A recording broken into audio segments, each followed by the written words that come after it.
Hello and welcome everyone to day 4 of bLU Talk's Amplify Your Message. I am your host, Laura Lake, and today my co-host is, do you go by Stacy or Stacy Lynn?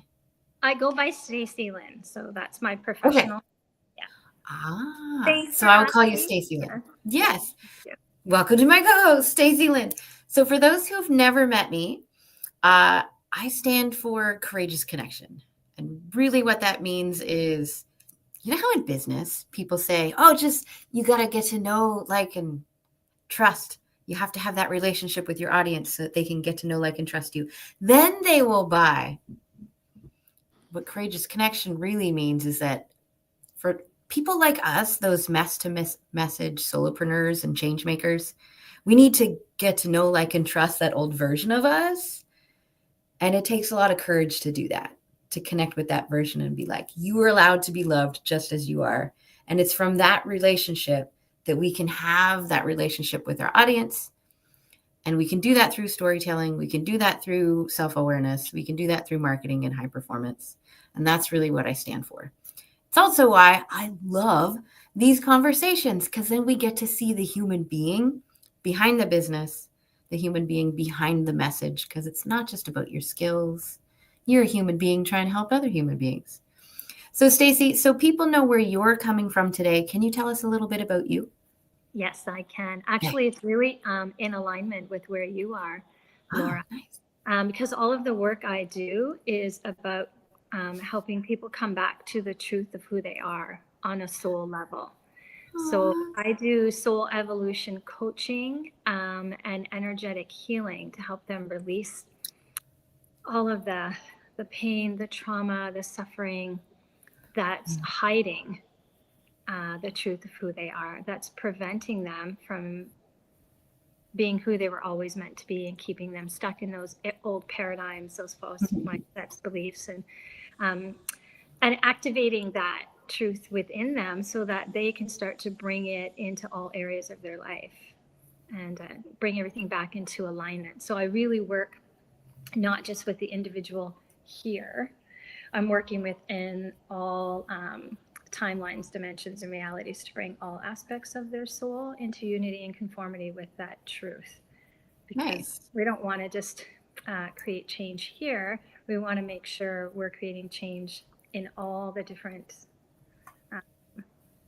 aspects of our souls, incarnations, and just calling back those fragments too that might have left us in times of trauma. But yeah, I'm very passionate about it. I use love as a lens and show them how the heart is a gateway, and it's all about coming back to self-love and honoring ourselves and honoring our truth and not betraying or abandoning ourselves. So there's lots of inner child work there too. There's lots of connecting back to the relationship of who you are without all of this projections and judgments and that. And that can be a difficult journey. And that's why I like to incorporate the healing with the coaching, because I feel we're multidimensional. We need more than just one. It's not linear, right? As you know, healing is not linear. Yeah. Good. Thanks, Stacy. So our first guest is behind the scenes. Grace is there. Just give me a thumbs up if you're ready to join us. Awesome. Hi, Grace. Hello. Hi to both of you. Just listening the intro that you both just gave, I was like, oh, we could go so many different places. And that's the best part. It's like, I don't have a preset of questions because I don't know where you want to play today. I don't know what's on your heart or in your mind. And sometimes that's different every day. So yes. The first question I have to ask is, what does that sign say behind you? Because I'm going to try to read it the entire time. It's probably flipped backwards on here, but it says our 10-year target is 1 million people impacted for the work that we're doing at No Honesty. Oh, we will get there. But I always start interviews with the same question, just so that we get to know Grace, not Grace's business, Grace's message. That's all wonderful. But you're also a human being. So I want to get to know Grace before you tell us who you are, because we'll actually see that connection through this whole conversation. So here's my question, as I get all excited. If you could have other people describe you in 3 words, what would you love those 3 words to be? What a question. I know, right? 3 words, just 3 words. I think the first one would be loving. Mm.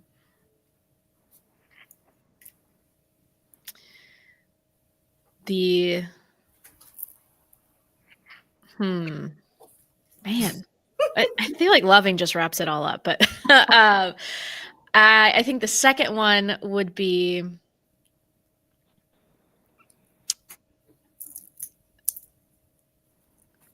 collected. Ooh, I can tell. And then the last one would be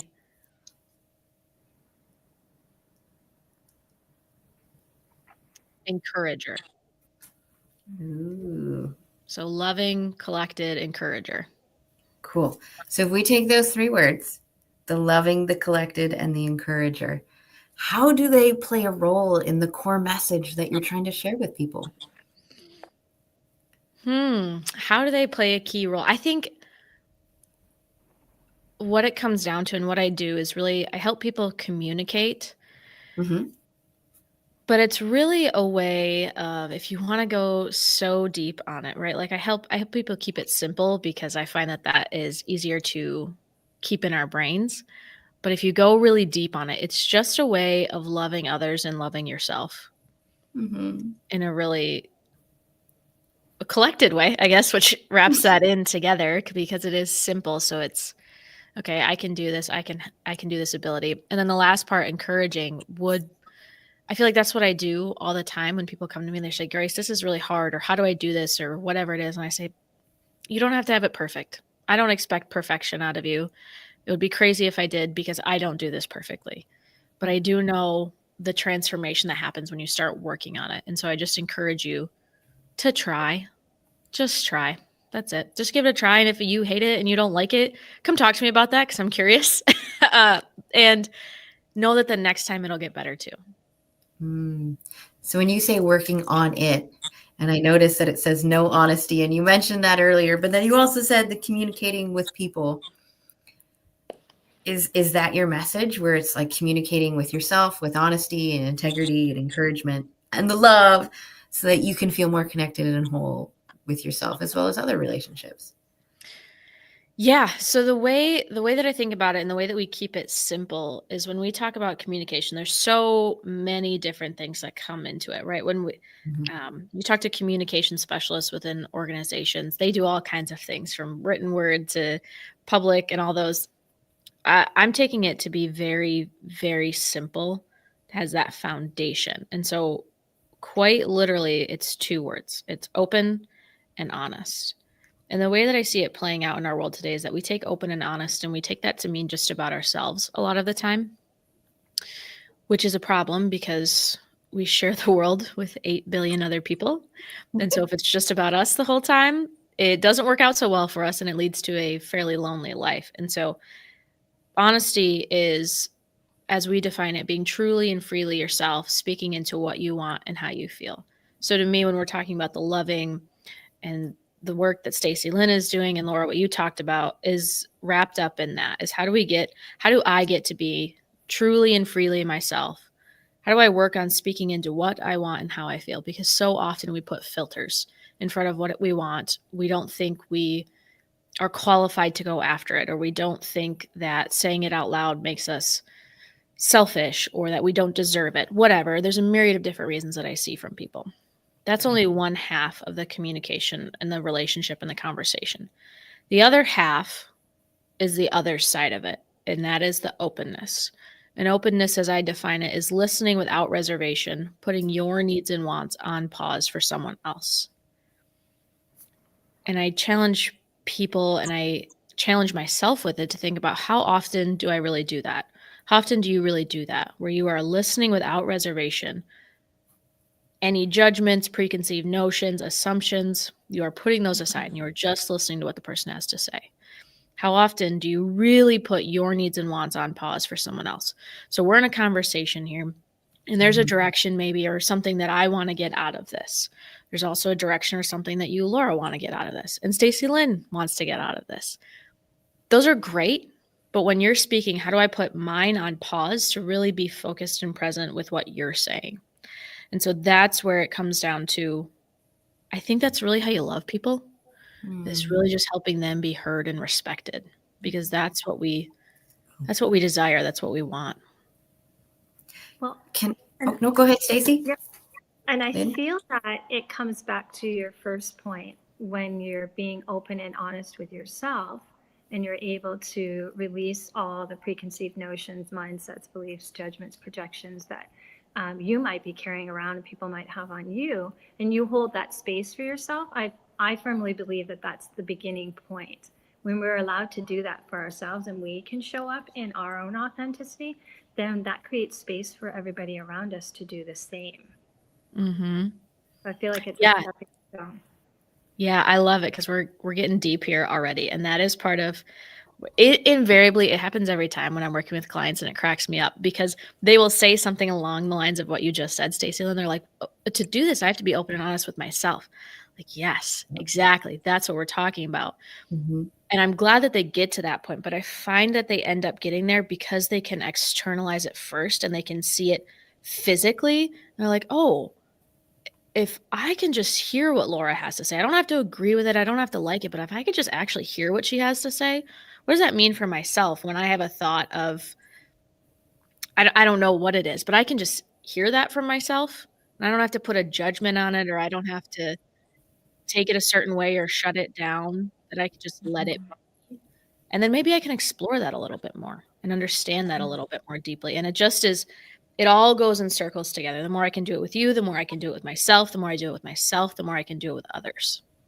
It really takes conscious awareness to Mhm. act from that level, right? Being willing to notice your ego when it's being triggered and you don't want to hear the other person, and you actually yourself can put that wall up. You're in a soundproof bubble at that point, right? So Yes. yeah, that's such a beautiful point. And I feel like we struggle with that, even though we do the work. We still, it's a default, I feel, that kind of comes up. Yeah, it's self-protection. We're always walking into a room and subconsciously assessing, am I safe here? Can I say what I need to say here? Or do I need to protect and defend myself? Which is, I get it, understandable from an evolutionary perspective, biology perspective. It makes sense. It becomes a problem when we're walking into a room of our teammates who we need to complete projects to move the business forward, or if we're walking into a relationship with our partner or our spouse, or if we're walking into a room sometimes with our kids or with our family. Holidays. It can go all types of levels. It's yeah. So there's a couple terms I want to highlight. You mentioned the word heard, and I know that that's a huge conversation, the self-awareness piece of people want to feel seen, heard, and understood. I love that. But then also you said the self-protection. So I just want to highlight the heard and the self-protection. Can you tell us more about what that looks like? I guess, how can we help other people feel more heard so that they can feel more protected in these environments and maybe be a little more open and honest with us in the future? It's interesting because Stacey Lynn already alluded to it when she said we put up the wall. So that is one of the things that is literally called the wall. I teach that to my clients because I find that we already have some understandings of when we put up the wall, but we don't necessarily put the words to it or the feeling to it or the imagery. So I tell my clients, I say, quite literally, I want you to picture a brick wall. Mm-hmm. And if you put up a brick wall between you and I, what happens to our conversation? What happens to our connection? It's done.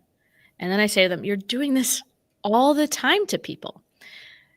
Taking it a step further, you're doing this all the time to yourself when you say, oh, I shouldn't think that, or I shouldn't want that, or why do they say those things? Or that's a crazy idea. That'll never work. We put up all these walls to people. And what that does is it blocks them from being heard and respected because you are not receiving it. You are not trying to be curious about it, to understand further. And we can quite literally sense that from somebody else. So if I was in this conversation and just was trying to get out what I needed to say, or the same for either of you two, the audience would see that and they would feel that. Maybe they wouldn't be able to name it necessarily until we give them the language around the wall, but they would know. And the conversation wouldn't be as engaging. Like, what's going on here? And so that is part of the helping people feel heard and respected. Is, are you putting up a wall to them? Because they can sense that. I can, when I'm in a conversation with somebody and they are just waiting for their turn to talk, I know it. I can tell in their eyes, their body language. Just, it's very, I see it so clearly because of the work that I do, but other people are picking that up on a very subconscious sense too.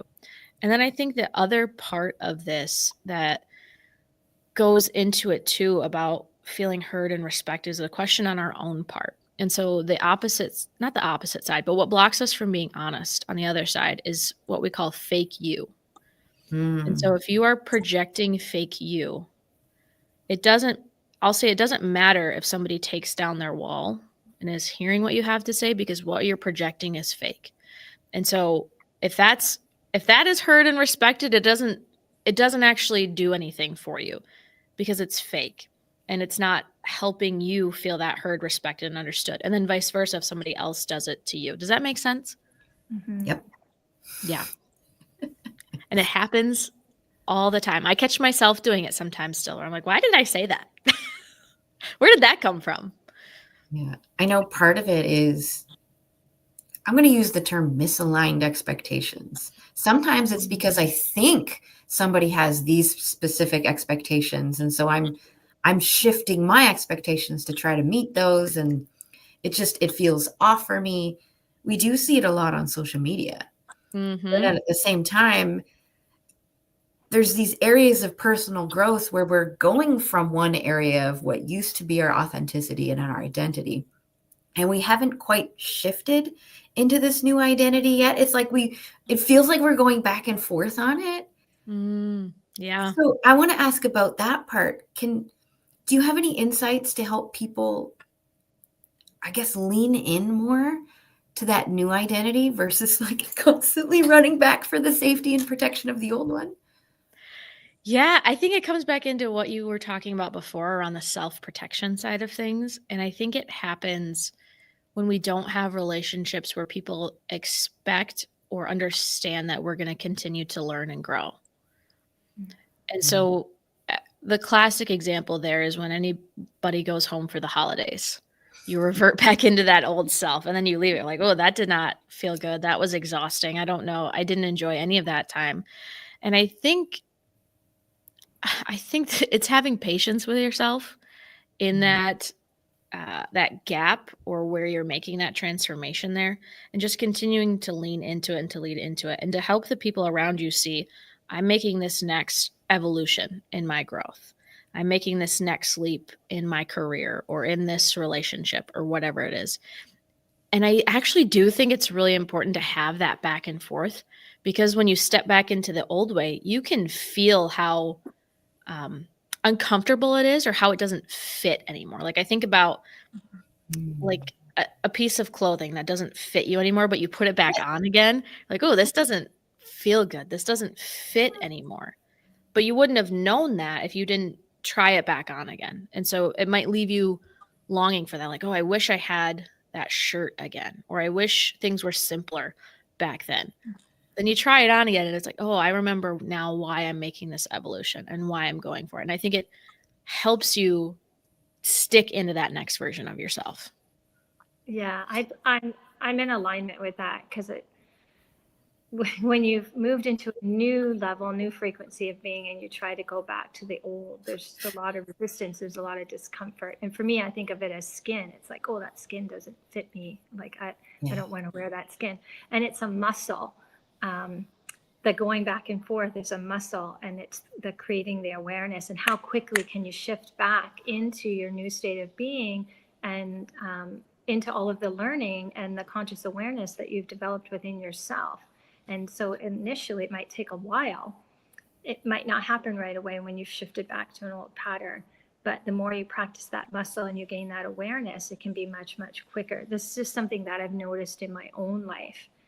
even with years of practice with this, how some powerfully deep-seated relationships with ex-spouses or family members can bring you right back to a space where all of a sudden you're communicating the way you would have 10 years ago or 5 years ago, both of you. And they've done healing work and you've done healing work. And it's like, what's happening here? It's like, we're not even showing up as who I know we are. We're showing up as these old versions. But because we've practiced the muscle of gaining that awareness and being able to talk ourselves through it and shift and zoom out and have that perspective, we can come back to that space and go, oh my God, like what just happened here?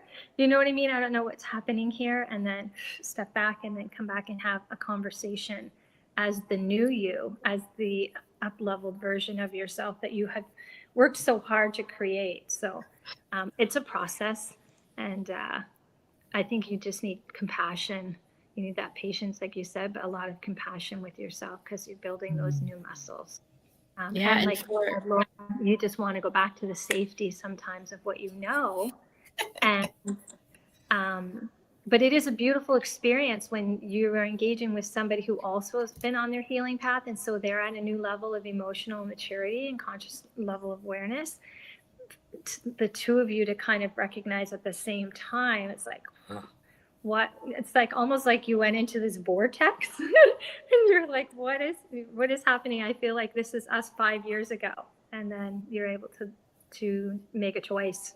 Are we going to stay here or are we going to be true to who we are and kind of step back and let that stuff go? But yeah, I love that because it's the relationship between you two, like you're talking about. If you're both working on this, I think about my husband and I, we've been married for 8 months. And just even in that, the evolution of our relationship is the way we were behaving before is, we've agreed we don't want to do that anymore. Let's make a shift here. And that's where it gets really beautiful is when you can surround yourself with relationships like that, with people who are on a growth path, who are continuing to level themselves up, who want to continue to grow together. You can help each other do that versus others who I'll say are maybe unaware or they're not as invested in their self-growth.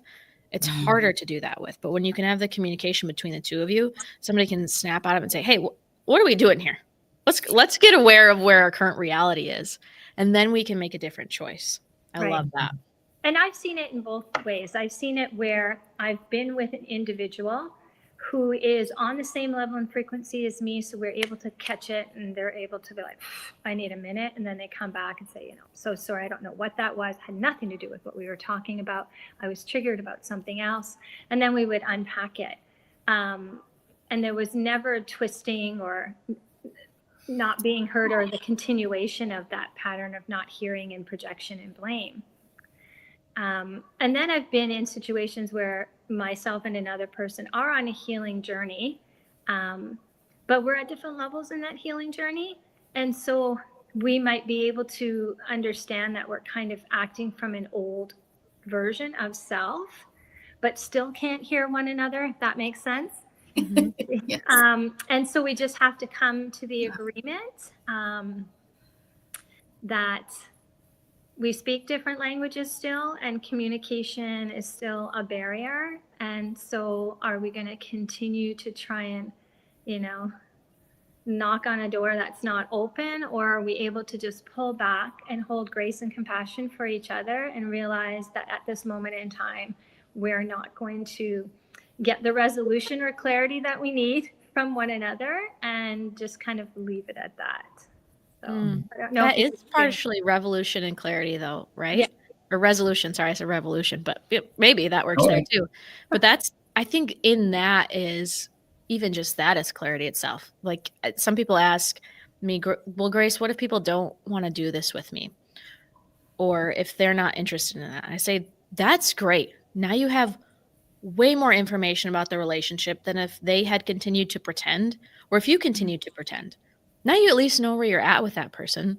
And then you get to make a decision on how that relationship moves forward instead of trying to continue to push, or they push and you try to make it work and it's difficult. And let's just get on the same page here and say, we're in different parts of our journey. We're in different parts of life. and it's just not working, and that's okay. And it might not be that they don't have the desire to, like that they don't want to. It's just that they can't because they're not on that same frequency. So it's like they can't hear you. It's like screaming behind a glass soundproof room, and they literally can't hear you because what you're saying makes no sense to them based on where they're at, and what they're saying makes no sense to you based on where you've kind of grown to and developed. So I don't know necessarily about them not wanting to, because out of love, they may very much desire to. They might be just as frustrated as you that why can't we hear each other? But yeah, I don't know. What's your experience with that? You're unlocking different things for me, so I appreciate it, because now I'm seeing it. Okay, we're just not on the same level. That makes sense. And we try to keep coming together. We're just coming at it from different places, which is helpful. Yeah. I'm gonna think on that more later today. Just gonna keep noodling on it. It might be related, and we'll have to find out afterwards, but I really want to find out why you got into this work. And I think you might find part of the answer within that story. Who knows? But like, why communication? Why not? I don't know. We had a police officer yesterday, so why not become a police officer or a coach or psychologist? Why this? Well, I don't think I would be a very good police officer, because I would just continue to try to understand why the person is doing this. And that probably I wouldn't hold them to the consequences that maybe needed to happen. So I don't know. The police officer was never in the range of things for me, but that's funny. I think so many different stories in my life lead to where I'm at. And so maybe I'll just share snippets of each one to see where it lands. But I grew up as the last of 8 kids. And so if you think about that from a young child perspective, there were constantly people in my household. I was learning from my siblings what to do, what not to do, and just seeing all of those different relationships, and seeing sometimes where we would connect really well and sometimes where we would just miss the boat. And I feel like I missed the boat a lot of the times.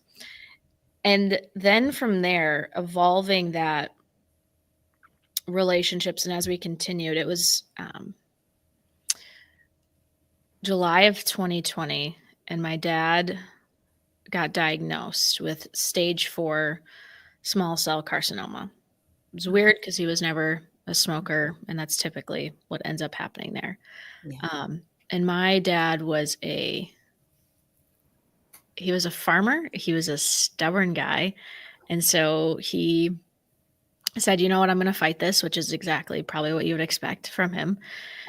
And was in a 12-day hospital stay. I was there, was my mom and myself, COVID times, so visiting was limited.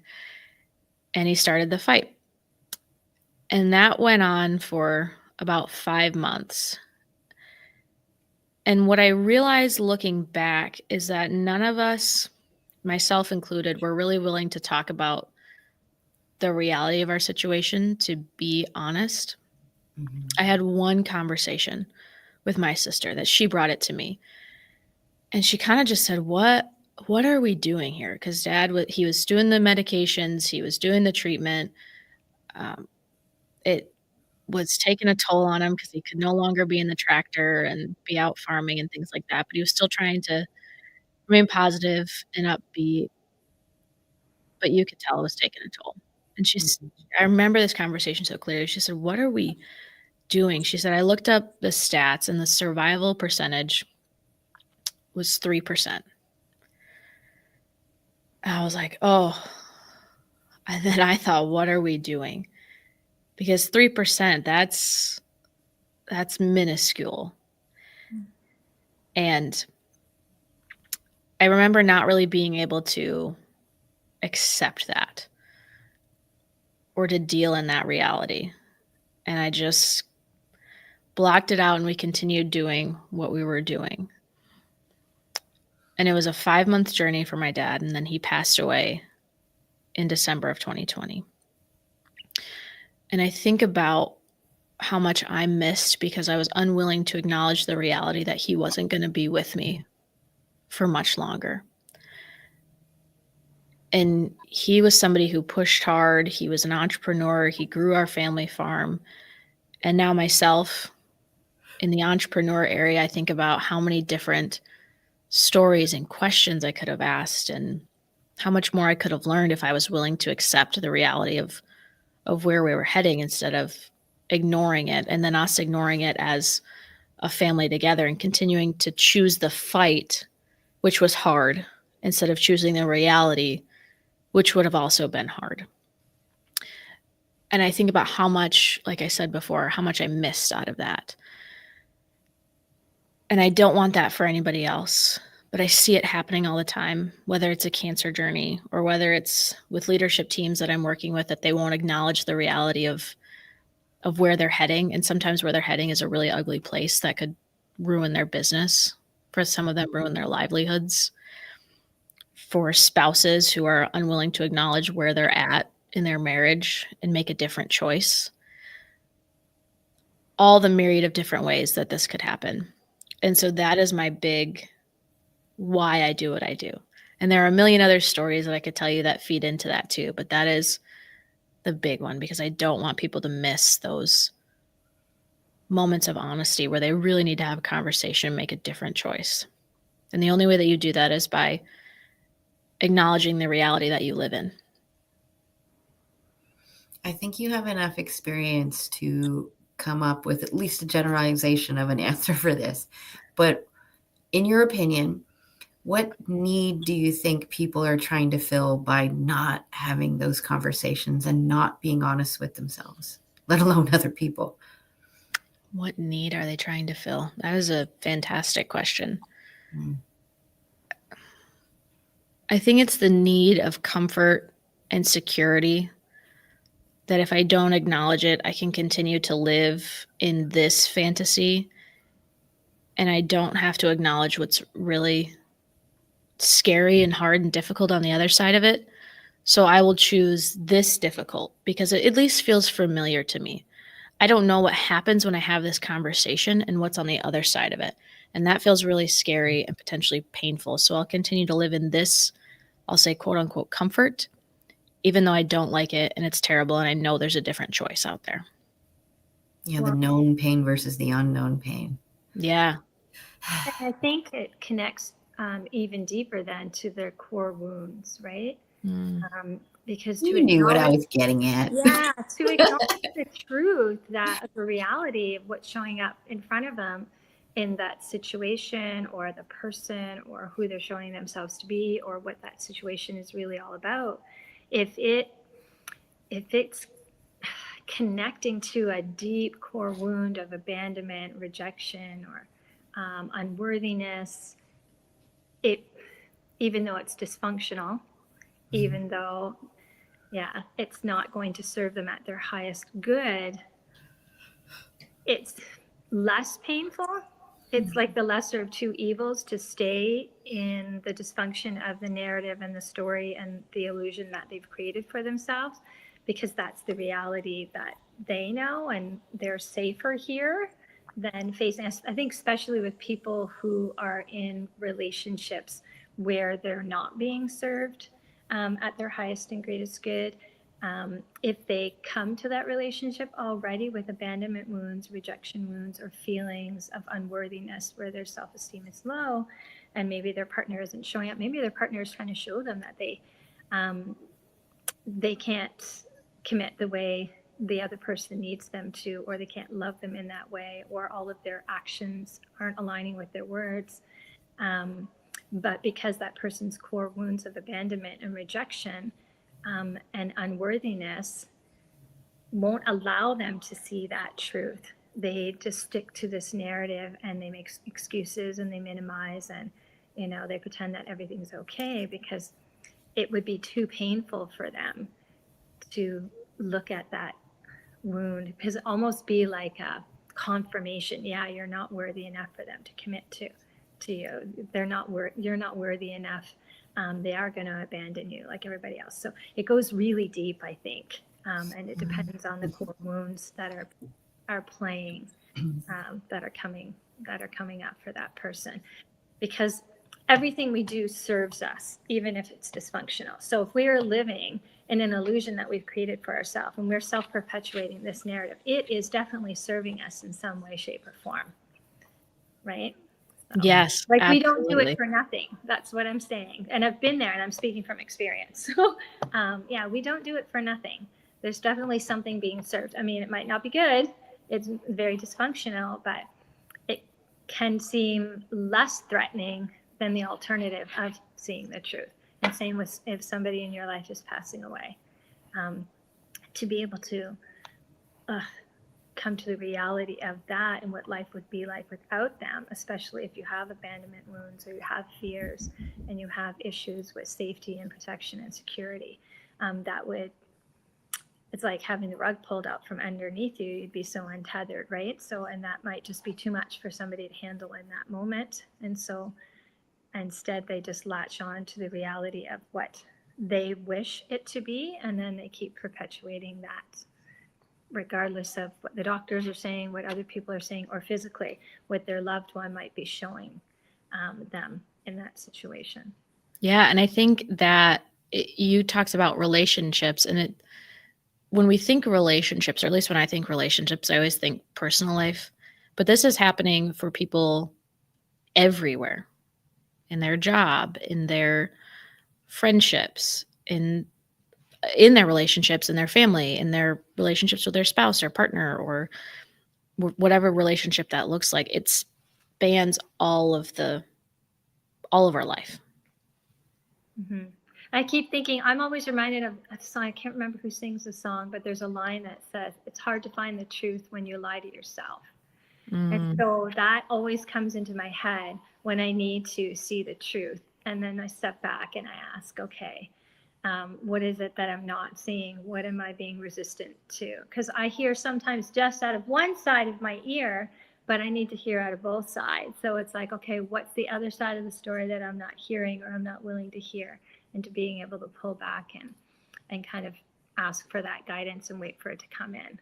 Yeah, exactly. That's where I think when I have clients think about fake you or the wall, I have them identify it, and then I ask them, why is that coming up? And invariably somebody will say to me that they say, this feels like therapy or like group therapy. I say, yeah, okay, that might be an indication for you.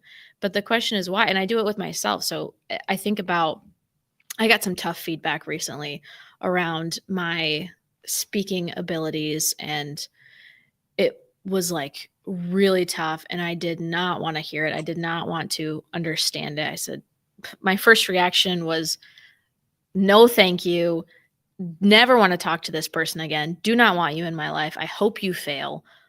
The worst types of things you could think. You can imagine them with me. I don't need to say them out loud.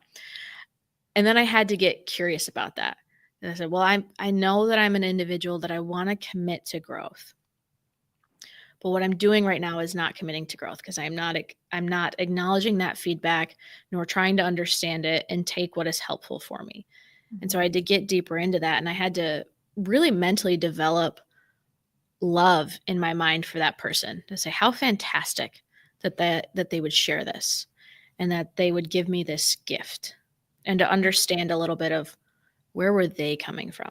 And that really helped me to understand it, to accept the parts that I needed to continue working on, and to push me.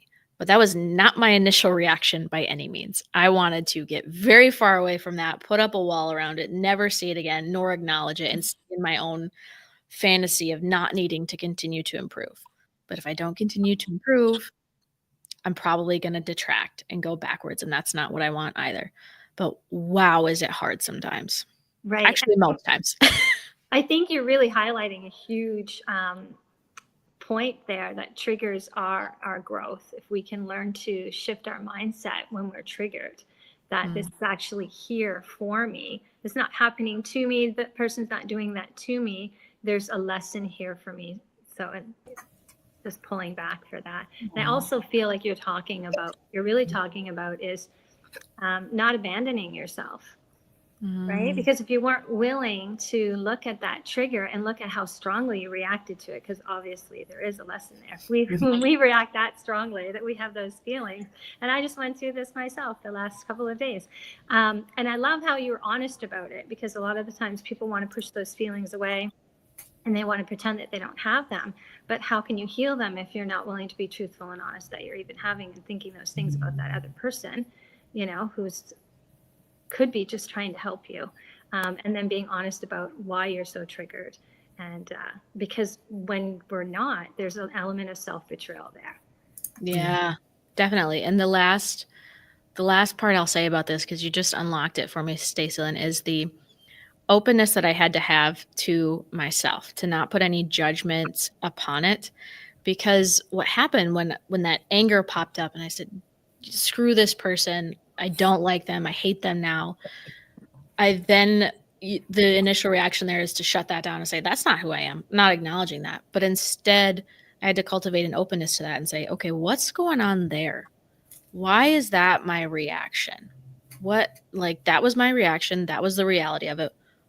Where was that? And where did my, like you said, ego get triggered in that and hurt that? And what was going on there? And I had to be open to that rather than pushing that away too. So many different layers to this work. And I have so many more questions, but we do only have a couple minutes left. And I want to make sure that we know where to find you and, of course, your favorite way to communicate. Ooh, okay. People can find me on LinkedIn under Grace Gavin. I'm always putting out my thoughts on there, so you can really get into my brain if you want to. Sometimes scary place, but it's fun. Oh, no, it sounds fun. And on there, if people want to reach out to me, shoot me a DM. I love talking about these types of things. So if something piqued for you here where you want to go deeper, we could do this all day. I could do this all day. I won't speak for the two of you, but I could talk about this all day long. And so that is what I love. And other than that, you can find more information about my company and the work that we do at knowhonesty.com. That's KNOW. honesty.com. We have a book that just came out in October. I'm trying to show us with my finger. Get the whole book. Okay. Bring it right over. There we go. And it's a mix of stories from our clients, from Ken, my co-author, Ken Bogard, his life, my life, where we've failed, where we've succeeded, where our clients have failed, where we've succeeded, and takes this work a whole lot deeper than what we could go in 40 minutes. And so you can find that on Amazon, anywhere books are sold. More information on our website. Reach out to me. Let's talk. I have more questions. I want to say thank you because you said where we failed twice. And I think that is the most important aspect of growth, being able to acknowledge your failures so that you can use that as feedback to where you need to go. What's working, what's not working. And I feel like we're really missing that. I feel like as a society, we've been working towards that growth mindset for probably a decade now, but people are just so resistant to calling out their own failures, inadequacies, right? So I appreciate that book actually addresses those, because then it makes, when people are reading that book, they can receive it and then they can acknowledge their own failures, and there's a safety in that. So I just want to say thank you. Absolutely. If you have an expert out there that you're following and they don't tell you how they've failed in what they teach, I'm not sure they're really an expert in it, because I fail at this all the time and I learn all the time. So thank you so much for this conversation. It was a blessing and even taught me some things that I, again, need to go noodle on and think about that deeper. So thank you. Awesome. Thank you so much, Grace. Good to have you. Yeah, thank you. Thank you. So we do have our next guest in the background. Crystal, just give me a thumbs up if you're ready to join us. First thing, of course, I noticed was your hair. I love purple hair. Oh, thank you. And I don't think that video calls do it any justice. It's quite purple. Is it really? Mm-hmm. Oh, okay. Yeah. So while I would love to talk about hair dye for like the next 3 hours, I could totally get caught up in that. And I have people I want to introduce you to just because they have purple hair. But I like to start off every conversation here with the same question, just so that we get to know Crystal behind the business, behind the message, behind all the wonderful skills that you have. So here's my question. If you could have other people describe you in 3 words, what would you love those 3 words to be? I think they would be what I would like them to be, I guess, in ways. I think bubbly, number one, people always are like, say I have a bubbly personality. I mean, I'm tenacious. I think that people think that I have incredible tenacity, and definitely driven. Ooh. Ooh, I love those words. Bubbly, me too. Tenacious and driven. How do those 3 words play a key role in the core message that you have for people? I think that my bubbly personality is really who I am at the core, even when life gets hard. And let's all just agree that life is really hard. It's kind of what carries me through and probably builds that tenacity in that way, right? And both in life and in business, if you don't have tenacity, you're not going to make it. You have to be able to rebound. You have to be able to get up and do it anyway. And you have to push through the highs and the lows of being an entrepreneur or a leader. You know, I always say that being a business owner is like being being bipolar. Some days it's the worst thing I ever did, and some days it's the best thing I ever did, and you don't know how you're going to wake up tomorrow. So that tenacity is really important, and that drive. So many people talk about like willpower, things like that. No, you have to just get up and go and do it anyway, and have a really big why to drive towards. So then what's your really big why that you're driving towards? You know what? I feel like my why fluctuates a little bit. In my why in the beginning of my entrepreneurial journey was to never work for somebody that I was smarter than ever again. That was a big enough why for me. Yeah, in the beginning, that was a big enough why. And then I just love building things, and I love building people. And so I get a lot of joy out of helping other people. And so the majority of my businesses help other people. And I surround myself with people who I can help and they can help me.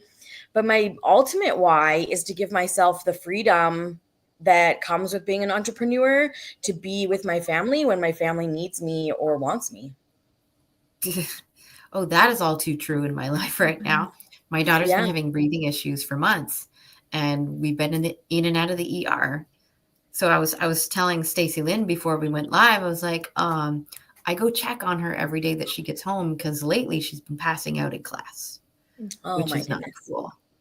Yeah. But if you were working a job, how do you mitigate that? Right? I know. Yeah. So don't get me wrong. I'm like every other entrepreneur, and I work any 90 hours a week I want. But the want part is what gives you the freedom.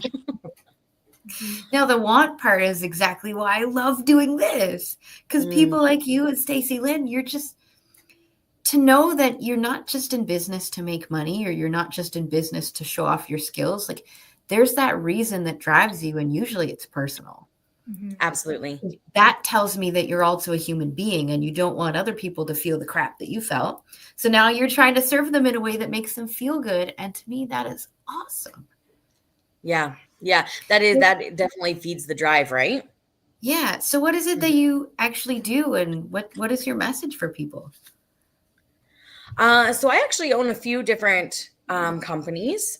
My flagship company, right? A little bit of ADHD in there, so I don't like to be bored. So my flagship company is a cleaning company. I started cleaning houses part-time as I was going through university, and it just kind of became a monster of a business and has sustained my family for 26 years. And then in the last few years, I've really shifted some gears, changed some different things, tried a few things, failed at them. You know, the flagship always kind of now just gets to fuel my dreams on whatever I want to do, which is awesome. Yeah. I would say the couple of passion projects that I'm working on right now is, so I have built a business development company. It's a little bit different than what's out there. I kind of took What's the best of the best and left the worst behind? So like, what's the best part of networking? What's the best part of workshops? What's the best part of classes and coaching? And took them all into one, built it into this group, and then left all the crap that doesn't belong in there out. And my pilot group is seeing easily in the 6 digits in new revenue since joining the group in 6 months, beating social media algorithms, which is incredibly expensive when you're a small entrepreneur. And this is very much focused on those like solopreneurs or entrepreneurs who have maybe a couple of staff that can't necessarily afford a CFO, an HR person, SEO, marketing. So it kind of brings these things together and then cost shares these people fractionally. And then lots of like masterminds and workshops. So that I love. That's going really well. But my husband and I have built the new drive, the new forever dream. In 2023, I became disabled. And I'm in a wheelchair part-time. I have very little use of my hands, especially my right hand. And I'll eventually be in a wheelchair full-time. But when you're able-bodied, you have no idea how inaccessible the world is. Like literally no idea. I had no idea that where I live, 80 to 90% of public washrooms were completely inaccessible to me in a wheelchair. Yep. And yeah, and it was mind-blowing because you don't know what you don't know. Right. And then I was really thinking about it and I'm like, how many people in a wheelchair do I know? Do I even hang out with people in a wheelchair? I don't. I barely know anyone. You see the odd person here or there. But it seems like they're so disconnected from everyday society that how does society then make the change to become more accessible when it's not something that we're even seeing every day? And so I have this vision. I always believe this, that we can only change the world through our children. And now my children are grown, but my grandchildren are very young. And so wait. Grandchildren? Yeah, I have 4 grandkids, 7, 4, 2, 1. Was not expecting that. Yeah, well, and they're the light of my life. And they're all kind of like daycare age and like their moms are working. And, I'm looking around their daycares and none of them have children with special needs. None of them have children with disabilities. And I'm like, okay. And so I started asking people, how old were you? And I want you to think about this. How old were you the first time you had a significant encounter with someone in a wheelchair that was your age? That was my age? That was your age. At like the same time. How old were you when someone your age played a significant role in your life that was in a wheelchair? 3 years ago? Right. So like 37? Yeah. So we don't have access to people in wheelchairs in elementary, junior high, high school often. Some people have answered that question with never. But where are these people? Where are these children? They exist, but they are trapped at home.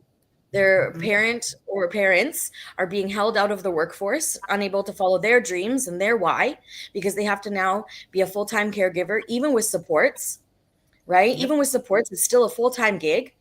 Now, unfortunately, so much of the funding has been taken away. Almost all funding for people with disabilities has been taken away right now. And so how do we build this future where we get bathrooms that are accessible? And where do we build this future that children with disabilities are with children with abilities? Well, you know what? Let's start building accessible daycares. So right from the primary years, that is my goal. My husband and I want to open our first fully accessible daycare this year. We want to open 15 just in our area in the next 10 years because the demand is huge. And there's not a single wheelchair accessible daycare in our city. With over 1 million people, not one. Do you mind me asking where you live? In Edmonton, Alberta. Yeah. Oh, you're in Edmonton. Yeah. So I was in the design field for over 15 years. And we very much, like here in Nova Scotia, there's the Canada Building Code. And of course, Nova Scotia has its own, which is more stringent. we had a big focus on barrier-free access, but at the same time, having those people actually use those spaces, the codes are the minimum standard. And this is what a lot of 100%. people don't get. Yeah. That minimum standard isn't even always accessible. Yeah. Exactly. Yeah. And then when you have a business that decides to put a garbage can in the accessible washroom, all of a sudden it's not accessible anymore. I went to a restaurant. I called ahead. Yeah. I went to, and so this restaurant follows the code. It has all of the Alberta legislation codes. I went there, called ahead. Can I get in there with my wheelchair? It was a bad day. I was in my wheelchair. They're like, oh yeah, no worries. Well, one, there wasn't even enough room between tables to get my wheelchair to a table. Yes. Then I went to the bathroom and they had this gorgeous, massive wheelchair accessible bathroom, like actually accessible. But inside of it, they put a massive standing mirror, a huge bench, and a giant plant. So not only could I have not got my wheelchair beside the toilet to transfer, but I literally couldn't even get in and turn around. Yep. But when I phoned, they were like, oh, we're to code. You can come, no problem. But people don't know what they don't know. Yeah. So imagine taking these kids who go to daycare together now, grow up together, right? And now they become architects. They become policymakers, politicians, and their best friend is in a wheelchair. And they think, wow, I've seen my friends struggle through these things. Let's build something better, because it is in our mind, like out of sight, out of mind. When was the last time you thought, oh dear, I wonder if somebody could get into this bathroom? Most people never. But if your best friend's in a wheelchair, I bet you think of that. Yeah. I even saw that my last couple of years of teaching, there was a student teacher who came in and she was in a wheelchair.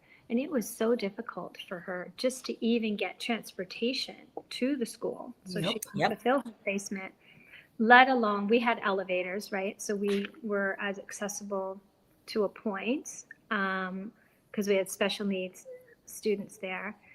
I'm not sure if we had any that were in a full-time wheelchair, but I just remember watching this student teacher struggle, even just to be able to do her job. And doesn't mean that she wasn't going to be an excellent teacher, but there were just so many physical barriers around her being able to do her job and to facilitate the lessons. And there was really nothing available to help her with that. And she got so frustrated, I believe, that she dropped out of the program. And it was just a sad thing. But like you said, you don't know what you don't know. You didn't know any of this. Nothing. I was totally oblivious. You didn't know anything about business development until you started your cleaning company. And then you used everything that you learned about your cleaning company as a template to go, oh, there's a better way to do this. And then you created that. And then you had this accident happen to you, and then now you have this whole new perspective, and you're able to take all of that prior knowledge about business and developing, and everything's a stepping stone. And I love how you just taken everything, and one thing has led to the next, which led to the next. And I'm telling you, it does take somebody like you who is bubbly and tenacious and very driven to make things like this happen, to make this kind of change at this level happen. So yeah, you are very much needed in this world, let me tell you. So I think that's why I survived 2023, because, you know, there had to be a reason that I survived what I did.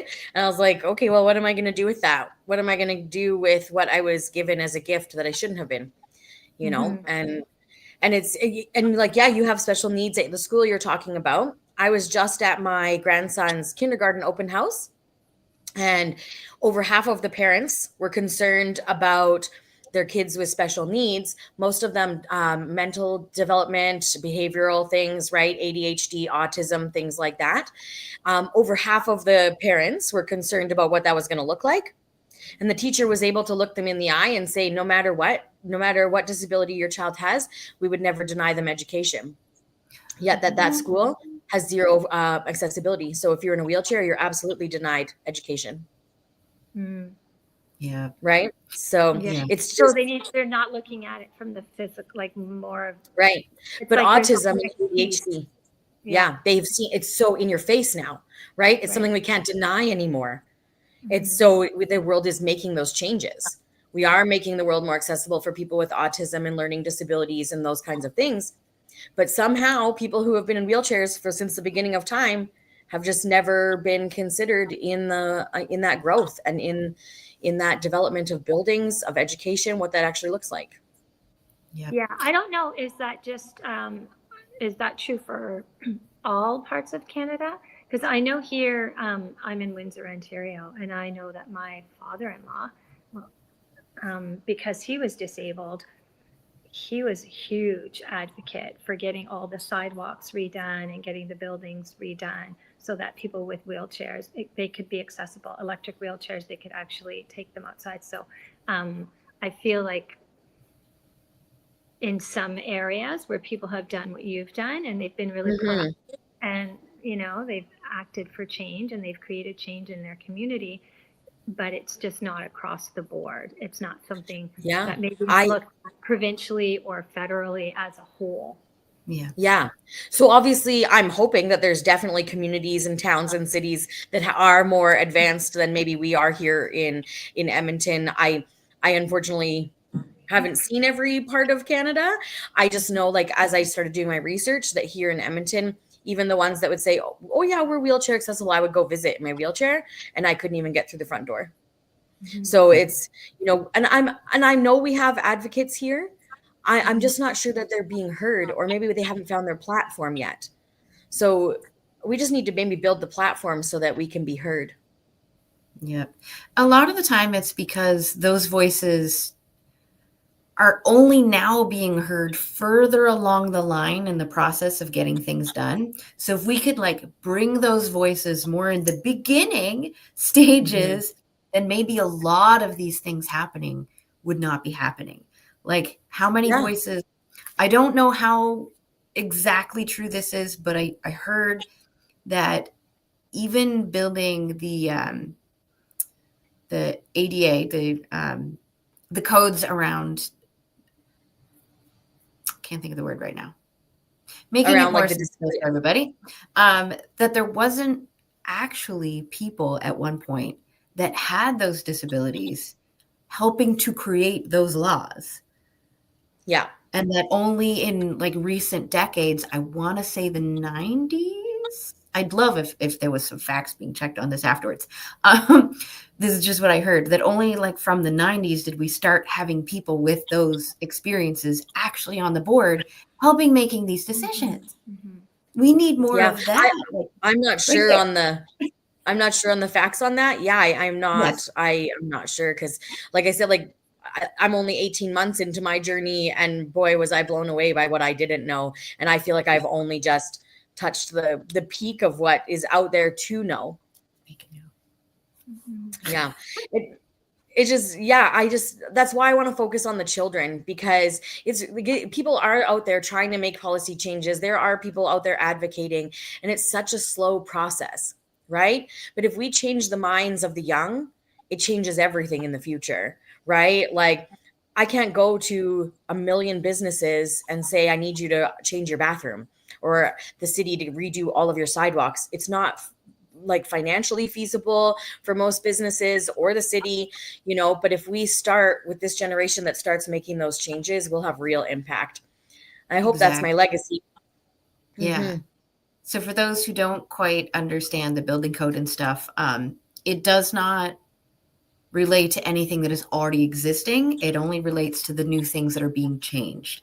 Exactly. But that also means that everything that's being built, if we get onto that side of like creating not minimum, but like livable standards, then everything from then on, even if we project into the future, where society might be, what type of tools we have, what kind of spaces and thoughts and technology do we need to support that technology moving forward, then instead of creating codes that'll be 10 years down the road that were fine for the 10 years ago that we created them, maybe we're finally starting to create codes for that time when they finally come out.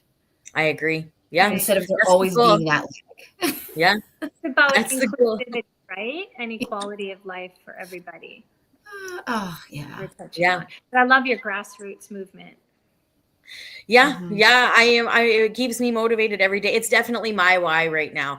And unfortunately, our political government right now is fighting against all things disability and all things, childcare. But I'm going to push through this. It's just a temporary blip on the radar. We're going to push Yeah. through. There's lots of changes coming through, but we still need care. Like, we still need accessibility. We still need these things, but it's certainly what gets me up on the hard days, because becoming disabled really, really did like a flip with my mental health. And so it's been a journey back to becoming myself again. And the drive of this has been really the catalyst for making me go in the right direction. Yeah. So, Crystal, I want to shift just a little bit. Sure. I want to know how you have decided to share this message. I think because this message, I can't do this alone. I can't build 15 daycares on my own. I can't, and throughout my life, I've had great partnerships, terrible partnerships in business, all of these things. But to make a real, like you said, like a grassroots movement, there has to be more than me shouting from the grass, And so the more I can get my vision out there and the dreams out there, the more people might feel passionate about it and want to join me on this journey. But even if you don't, even if people don't, people need to know. I went over 40 years of never understanding that this bathroom wasn't accessible. Even though it said wheelchair accessible on the door, I had no idea what that actually looked like. And so I feel like almost like an ally to the community. It's my job to make people aware. And so I want to share it wherever I can. And I want to share it to whoever will listen, because even if they're not on board with helping or growing or helping the movement, one day they're going to be in a position that they're going to go into a bathroom, they're going to use that accessible bathroom, and they're going to think, oh, if I was in a wheelchair, could I transfer? Could I get through that door? And it's just funny, just sometimes those little shifts down the road can be everything, because when those policy makers grow up and they change the policies, they're going to need support. Yeah. And it's not about the wheelchair, it's about accessibility. So whether 100%. you're suffering from a mental health issue or a physical issue or whatever it happens to be, it's about creating spaces that make everybody feel welcome and everybody Absolutely. have access. And you can easily, even just in the bathroom realm, we can overlap this into so many minorities and so many things that need to happen. I raised a transgender child in Alberta. That was the hardest thing I ever did, and one of the things that always sticks out to me is I took my child to West Edmonton Mall with some friends, and they were all transgender, young, so obviously not medically transitioned. And one of them said, I have to go to the bathroom. So we trucked over to where the public bathrooms were, and it was just a huge man and a huge women's bathroom. And the three of them just stood there and didn't say a word, just in absolute utter terror of which bathroom that they should go into. And after 30 minutes of their internal battle, they just looked at me and said, please take us home. And so imagine we have bathrooms that are accessible to everyone. We should have non-gendered accessible bathrooms for everyone. There's so many minorities that they actually outweigh the majority, and if we just band everything together and create equity. So I always like to talk about more equity than equality, right? Because we don't all come from the same background. We don't all have the same things. So equality is not best for everyone, but equity is. Yeah. So there's so much we can do. Yeah. There was a lovely visual to go along with that, because the words sound very similar. And so people might not know the difference.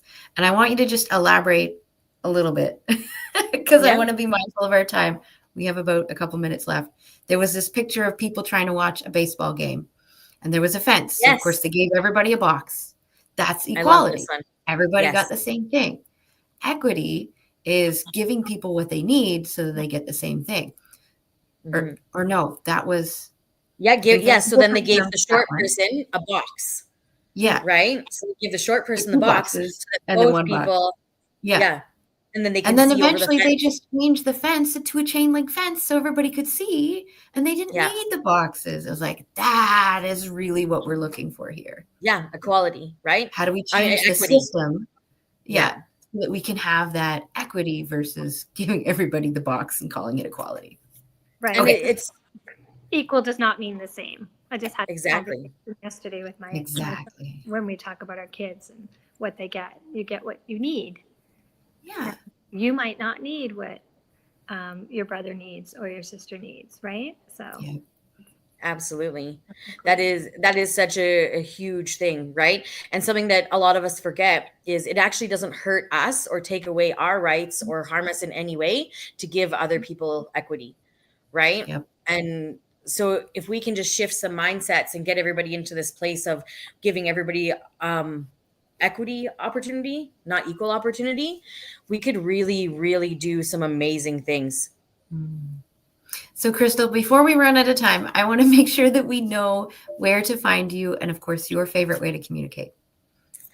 Yeah, my favorite way to communicate. I'm an old lady, so I love my Facebook. You can find me Crystal Holberton on Facebook. I'm also on LinkedIn. I am trying to be better at responding to messages on LinkedIn. I'm old school. Facebook. I also do have my own website at crystalholberton.ca. I also read the clock wrong, so we have like another 10 minutes. Oh, It happens. Like all day, I'm just converting in my head and looking at different, like 3 different things with time on it. I was like, that flew by so fast. I'm like, how am I going to come up with things to talk about for so long? Oh And no, Crystal, you don't know me at all. I could talk all day long by myself if I had to. With another person, we could talk good for thing you're days. hosting. Yeah. Okay, how about this? My daughter did get home. I'm gonna go check on her for a minute. Stacy, I know you've got questions, so I'll be right back, and you two have fun. Awesome. So, Crystal, I have a question for you. 2 questions, actually. Sure. One, once you have achieved that vision of creating accessible daycares, where do you see the next step? What's the expansion from there? I think okay, so that's actually a really hard question, and it's really deep rooted in my physical and mental health, to be completely honest. I shouldn't have survived what happened in 2023, and the doctors, they say that I'll have this long or that long or whatever. And, that's why I have such a push. I want to do 15 daycares in 10 years. Because what if I only have 10 years? So I don't know that I've really thought through what the dream after that looks like. I'm just hoping that whatever I can accomplish in as short of time as possible is enough that the next group of people that have worked with me for the next 10 years take what we learned together and continue on with that, like leaving that legacy of drive and that tenacity to be an advocate for people with disabilities, for the queer community, and just keep that vision going without me. And let's just say that my health issues don't worsen and I maybe live longer than I think. I think at that point I will have done so much, and I'll deserve to just sit back and watch a little bit and still let the people run with the legacy. Well, and I love the legacy part. I love that starting something and expanding it and passing the torch on, right? Yeah. For people to continue what you've started. And so my second question is, I know whenever we're trying to create meaningful change at this level, it's a social justice issue, really, right? 100%. If you were to meet a new entrepreneur or somebody who had passion to create change, what is some advice that you want to give them that you have found would be essential based on your learning through all of this? I think so. In a movement like this, is you have to make sure that what you're doing, not all so in business, every decision you make should feed either your soul or your goal. That is what I think. Ooh. In a movement like this, it has to feed both. There's no way that you're going to survive the amount of no's and doors slammed in your face and the time that it takes to make any real movement if it doesn't do both. But that's noteworthy. I'm going to No, trademark really, that that's- saying. Need solar goal in business, yet but in like a social justice movement movement has to needs both. Yeah, because your why has to be so big and it has to be so deep rooted inside of you that every cell of your body won't let you fail because Yeah. you are going to be given every opportunity to fail and walk away. So mine is my big why, my big mission, my big, feed my soul or feed my goal kind of thing is closely related to yours, but not exactly. Like I'm a Okay. huge mental health advocate, Mm, but part of that is because I was in an accident. I did have to use a wheelchair. It was not fun. Oh my God, it was scary. Like mhm. the one wheelchair that I would borrow when I would go to stores, because I didn't have my own, it had those horrible, like just plain old hard rubber wheels. And I took it outside, and those tiny little ramps that go from the sidewalk to the road. Yep. I got caught at the Pits of top of despair. that, and I couldn't make the wheels stop because somebody came out with a car, and I was trying not to get run over by the car because I almost got run over by a car. Yeah. And I couldn't make it stop. So I had to grab the bollard, those concrete or metal poles to Yeah. protect from vehicles, to not be run over by a car because I couldn't. It's like, oh my God. Those little ramps are insane, especially when you're new to a wheelchair, right? Obviously, I have a little bit more control now, Yeah. but I only have control in my electric wheelchair. In my manual wheelchair, I have no control because I have very little use of my hands, right? But in the beginning, I call those the pits and the ramps of despair because one, you're either going to get flung out where you don't want to get flung out, you could tip over, or you're going to get stuck. Yep. And then Right? my new thing is I couldn't walk in April. But then since then, I've had a lot of nervous system issues where my hand seize. And so I get your hands not working. I had to practice doing puzzles every day just so that I could hold a pen and write again. Mm, Like those little things that, again, just like you said at the very beginning, we don't Yep. notice until they're taken away or until something happens. we take our health and our abilities for granted. And like when they are ripped away from you, it's something you've never thought about. And then it's so devastating to have it Yeah. ripped away from you. Like I don't think that when my husband married me, he thought he was going to be a full-time caregiver. Right. Yeah. And that's a real thing, and I never ever dreamed that this would happen to me. And you never take for granted. You just take for granted that my hands work, that I can walk, that I can do these things. I don't have to sit outside of a store and wonder if I'm going to be able to make it through the store and back without the wheelchair. Can I make it into a restaurant? The day-to-day basic things. I live in a 2-story home. I'll Never forget the day I came home from the hospital. I was just like, how are we going to do this? 18 months later, I still have to use almost like a pulley system to get up. So thankfully we've sold our house. We're going to buy a bungalow. But yeah, 18 months of trying to recover with a set of stairs. People don't ever, I have to literally calculate how many times am I going to have to do my stairway. I have to make sure that I have everything that I need when I get out of bed to bring to my main level so that I don't have to do that set of stairs again. Yep. I remember my husband having to literally carry me up and down the stairs, and he'd have to put me on a chair or put me in the car or hold me in the bathtub or something, like all of the things. I can't imagine somebody just being thrown into a role like that on top of us having our own issues. And then we feel like a burden to them. It's like, there's so many layers to all of this that we and it really affects your mental health. Talk about. Yeah. Ugh. Yeah. The mental health journey has been just as hard as the physical journey. Sometimes harder because I can do my physio, I can do my rehab, I can do these things, and I don't have a lot of control over some things with the body, but the mind is like, it does not easily bounce back from this kind of, I don't know, like damage or trauma. Like it is, I have severe PTSD that I'm trying to overcome. And so, yeah, the mental health journey is just as bad as the physical health journey. And that's probably why people would use so much like that tenacity. That's not a word I would have used 2 years ago for myself, but I think it's like the main word that I would describe myself with now.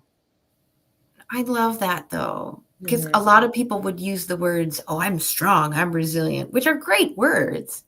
But then we also have to think about how we relate to those words. So I love that you shifted your relationship to the word tenacity or even being tenacious. Yeah. Go, Kristen. Yeah. Thanks.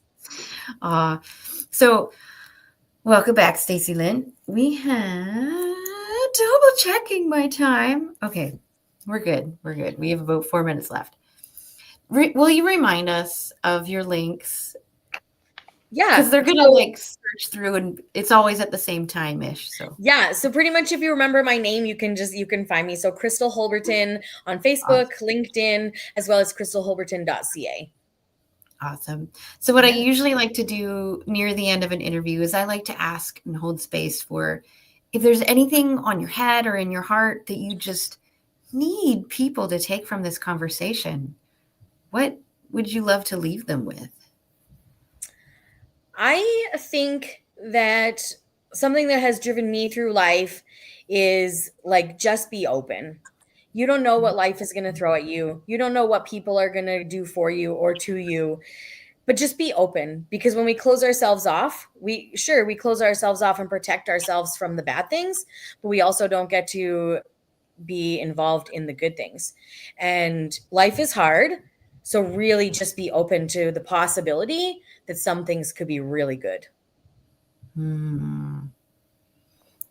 So, okay, I do want to make a little connection piece to the very beginning. You did mention having a cleaning business, business development business, as well as this whole mission about I am also a psychologist and have a private practice. Actually, I have so many things. I have so many things. Yeah. So, yeah. I know. So if we can group those together, or even if you have to separate them, what is it that you would like to say to maybe some of those different audiences? Because I know you've probably got 3 different messages by this point. We did talk about one of them. They're all kind of the same, though. Oh, are they for you? They are kind of all the same. With my cleaning company, it's not about having a clean home. It's about the mental health aspect of having a clean home. That society still expects women to treat their jobs like they don't have a family and have their family like they don't have jobs. It's not possible. Having a cleaner is no longer a frivolous expense. It's literally a basic necessity for women's mental health.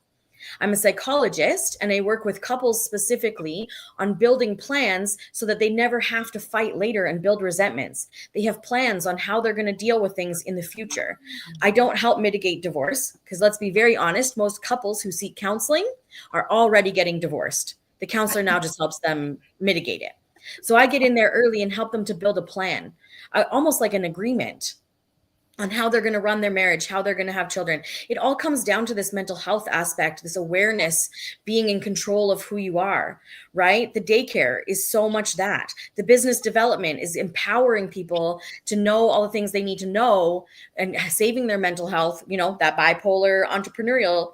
It all still feeds the same goal of that awareness, of that giving back to our communities and feeding our soul, feeding our goal. So it basically, my thoughts were correct in thinking that it was all connected. It is. It's just been the progression of my life. Yeah. Okay. Double checking. So Crystal, I am going to call this the official close of the interview. But what I would like to do is, thank you so much. What I would like to do is I love taking the next few minutes just to highlight different things that we talked about. So we're going to go around, but I want to start with you. What is something that stood out to you in our conversation today? I love meeting other people who are in that advocacy kind of position. So I love that you actually knew some of the rules and the roles of disabilities. So I really love that. And I love connecting with that. And I love how just when somebody asks me to talk about the things that I have going on, I just the passion is still really there. It's really there. So I know that I'm going to get up and do it again tomorrow. Aw, that sounds good. What about you, Stacey Lynn? What stood out to you in today's conversation with Crystal? Well, her passion, for one. I mean, it's hard to miss that, right? It just lit up this whole space, and the energy and that momentum. that energy creates. But I really like the equity opportunity, not equal opportunity. I feel like that's a very powerful message, and it just resonates on all levels of our being and all areas of our life and society as a whole. I think the biggest thing that stood out to me was feeding your soul or your goal. I got to trademark this, I tell you, because it's how you should just live your life. It's just so good. And like, that's the business side. But then if you have something like a movement, you've got to go all in. So having both of those, like many of us do have passion-based businesses where we would love to have like that big mission and have like the world on our team for that.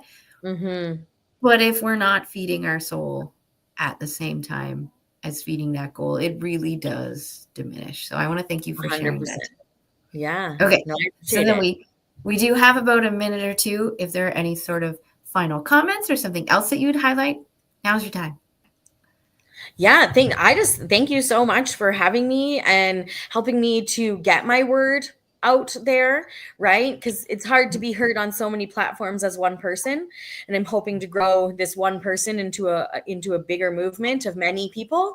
And so any opportunity that I have to get in front of people to actually talk about this and get people in on the movement is really humbling, and I'm really grateful for it. So I really appreciate that.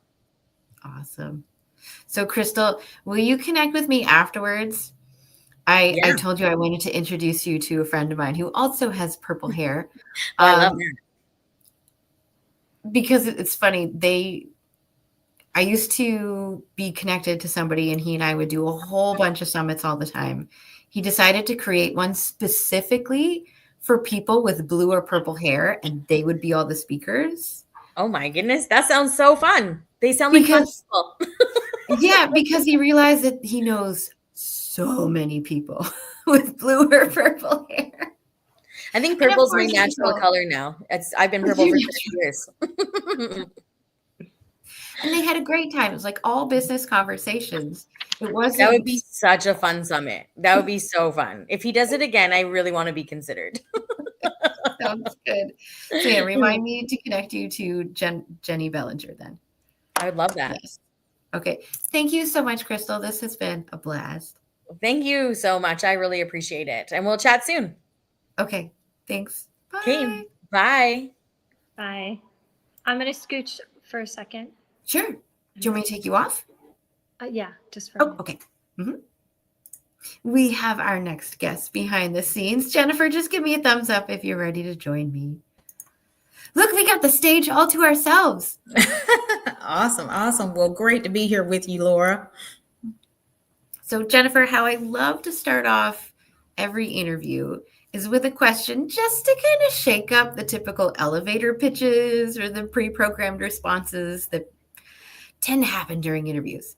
So I want to get to know you as a human being first. And that's what the whole thing is about. So here's my question. As I write your name down. Okay, so Jennifer with 2 N's. There we go. If you could have other people describe you in just 3 words, what would you love those 3 words to be? Happy. I would say tenacity. And also a comedian. I don't think I had that one. I like that one. Comedian. Okay, so here's the trick question. That's not really a trick question. So how do those 3 words, happy, tenacity, and comedian, how do they play a role in the key message that you have for people? I feel like not to take themselves so seriously. You know, we always look at, okay, how can we get ourselves through to the next moment? What energizes us? And so how happy plays in for me all the time, you know, I have to think of that next light and burst of energy, have the tenacity to keep going, but also those quirky things about you that you think, hey, could be dry comedy or somebody doesn't get it about you. You get it about yourself, and that empowers you to keep going. And so every little thing, I've just always been, ever since I was a kid, a joyful kid, joyful teenager, joyful young adult in college. And I always had just a essence spirit. And it was comedy to me and my friends, everything. So I think just not to take yourself too seriously and know that you can do it. Whatever you put your mind to, if you believe in it, those elements are going to come together for you. And so that's just always been one of my mantras. And some of the things, even though it doesn't go together, it makes sense to you, and that's what empowers you to keep going forward. So is that your key message? Is just keep going, keep moving forward? Yes, keep moving forward, but also know behind the scenes. Other than that, and we're going to tap into that today about your spiritual source code, how you keep going forward. There's so much transition that we go through in life. And so I just empower everyone to keep moving forward, but I not want to give too much of it away, but that's definitely one of my key messages, of course. Oh, where's Stacy Lynn for this? She'll be like all over. Okay. Spiritual source code. Can you give us a bit of a definition of what that is? Sure. So let me, and so I'll back up just a little bit how that plays into what I do. And so I am also, and just to give everyone a little background about myself, software engineer, cloud engineer, and technology director. I have 15 years experience in the technology industry. And so one of my things over the last year, and I had an epiphany, this thought, okay, Jennifer, put all your experience together and think about a computer source code, right? A programmer gives it this awesome task for it to do.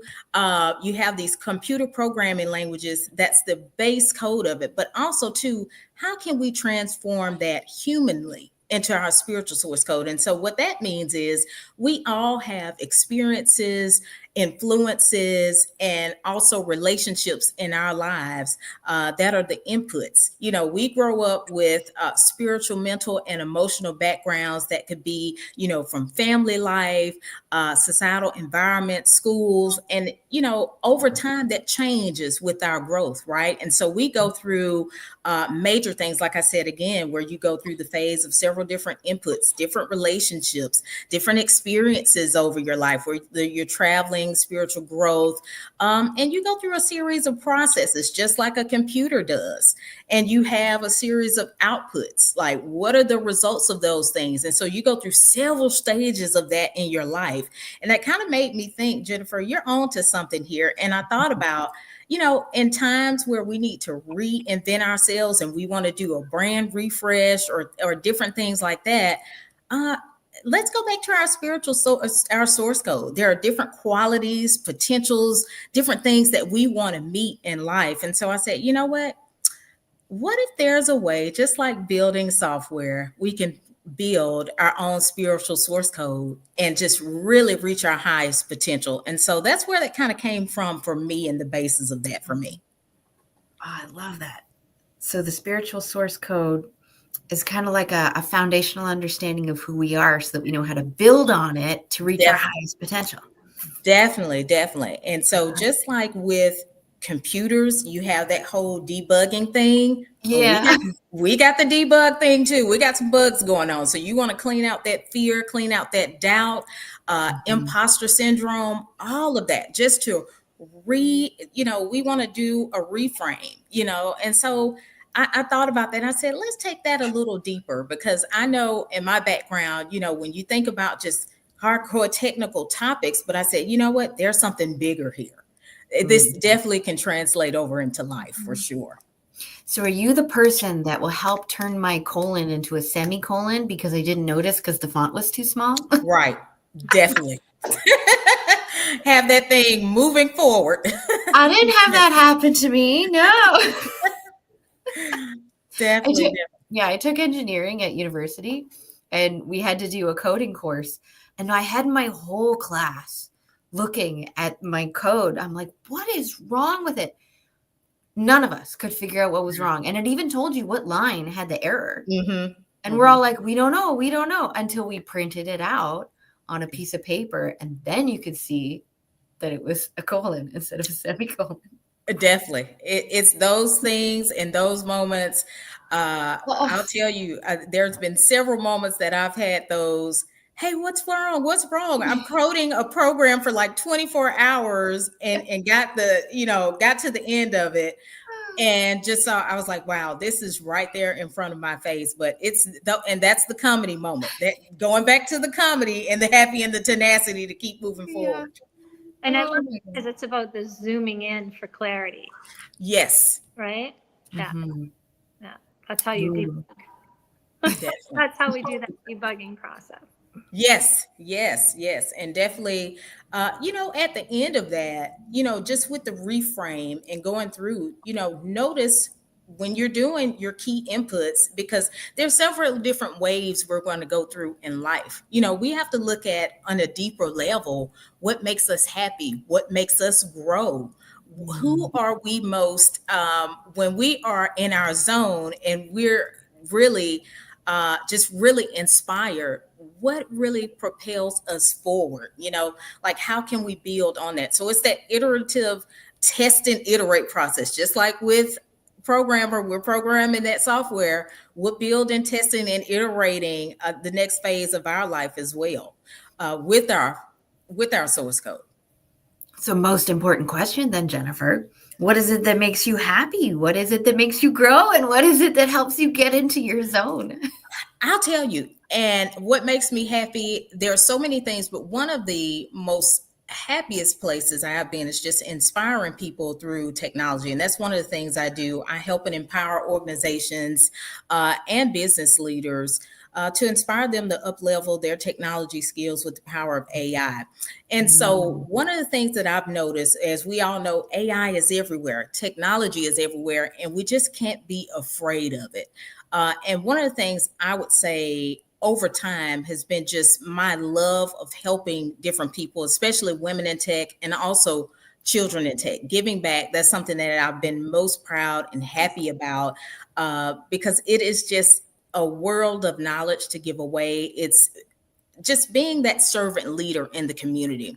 And speaking of growth, that has really led to my growth as well. Just building community everywhere, helping folks. And one of the things I've noticed too, the 50 plus community, I remember some people may remember this because it's not been that far away, back when we had the pandemic, when everything went haywire with parents and grandparents at home, and just being a resource to be able to help to assist parents and grandparents with the support, with getting their technology back up and running. You just never know. Sometimes it doesn't take something just as advanced as a computer program. It's like, help me get on Zoom, Jennifer. These Chromebooks, we can't do it.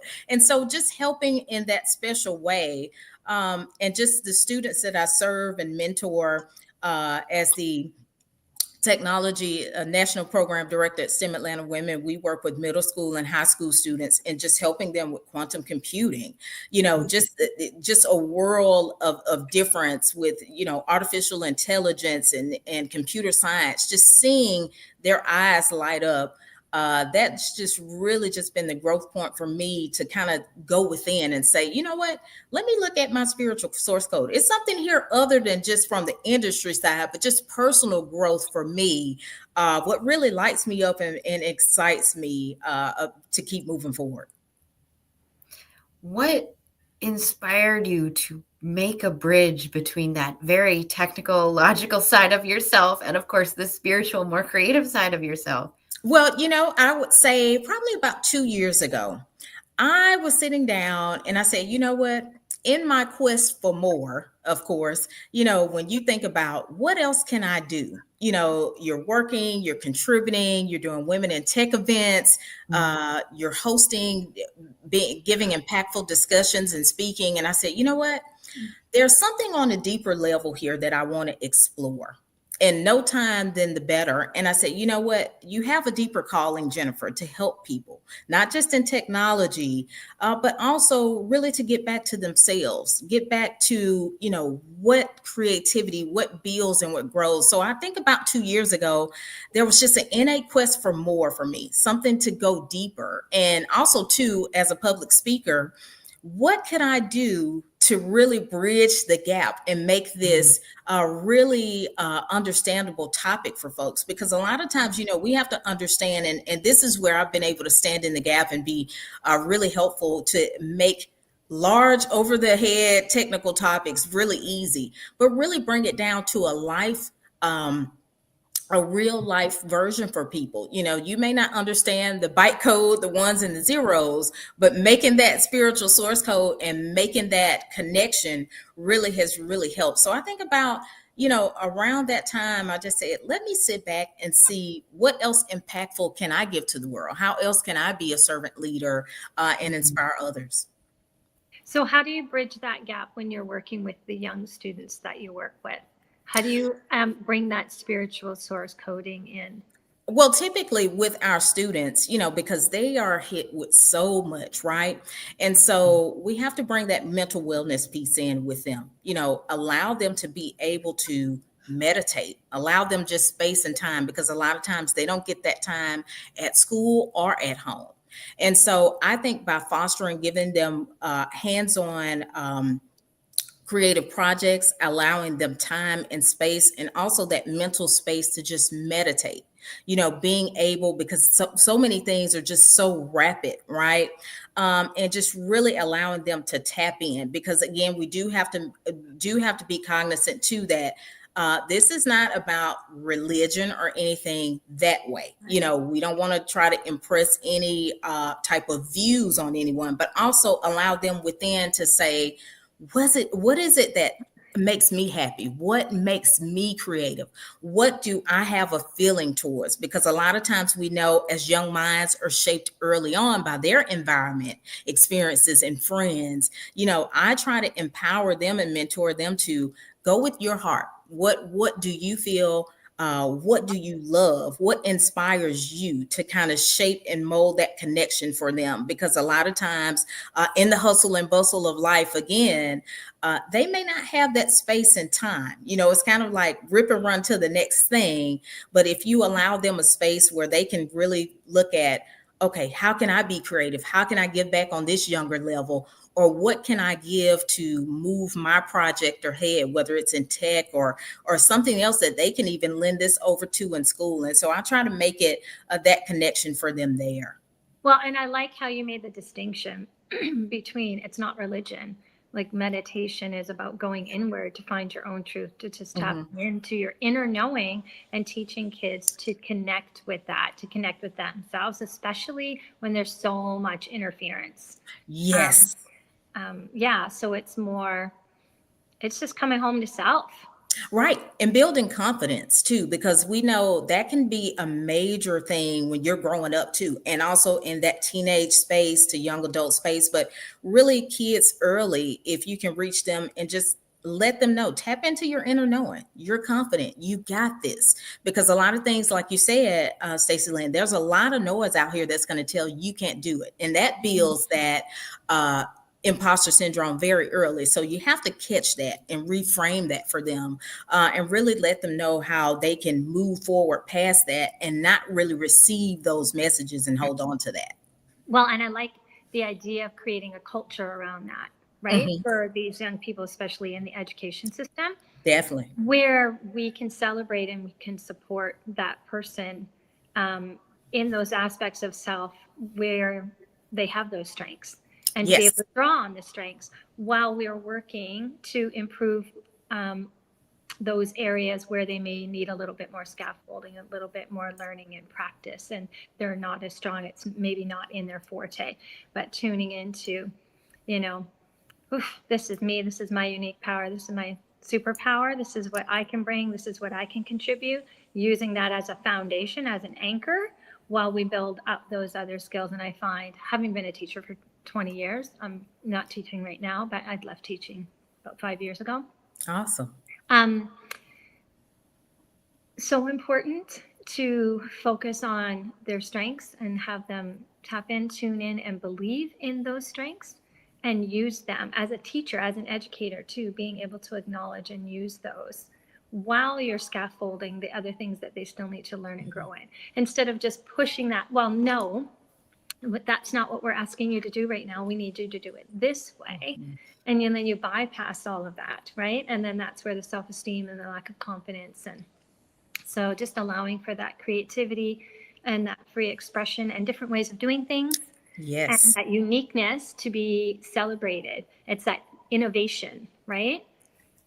Yeah. And I know the students, they are so creative when you come at it from that frame of mind, no matter what age. And I know primarily I've worked with middle school and high school students, but even the elementary school students, once you really tap in and they have that inner self knowing and build that confidence, and it's just a world of difference from, you may see a student who they may have challenges in one area, and then you work with them for a little bit on that. You can just see the potential and just, it was there all the time. They just had to tap into it. They just had to know and build on that inner knowing. And so this has led me, this whole idea and this epiphany and this whole spiritual source code, it has got me on a different track now and thinking how I can share this with others. How can they add this to their life, and, kind of step out of, I said, the technical realm, but also how can we add this at every level of our lives? Where would you love the kids to be once they graduate? Like after they've had that conversation with you, they get to have that experience and build their confidence. What would you love to see as results of that once they get to the point where they're able to graduate? Now, would this be from high school, college?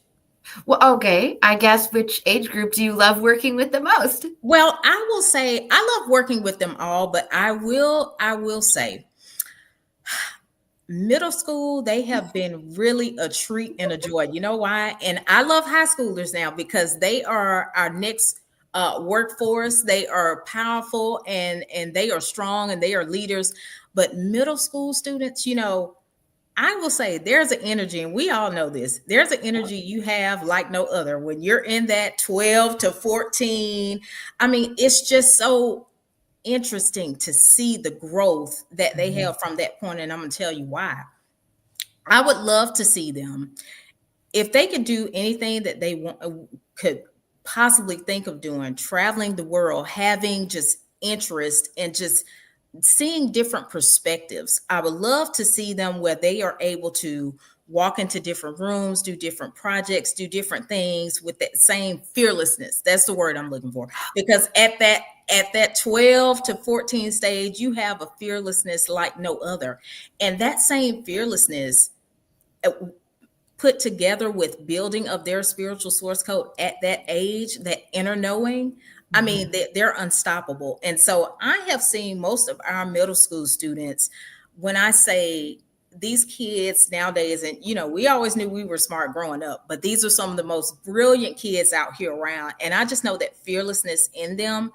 I would just love to see them just, like I said, just doing different projects, going different places in the world, to really build on this. There's just a world of joy and love that I know that they could spread once they give themselves permission and choose to do it, because that's all about, you have to have the want and give yourself permission, and they can do it.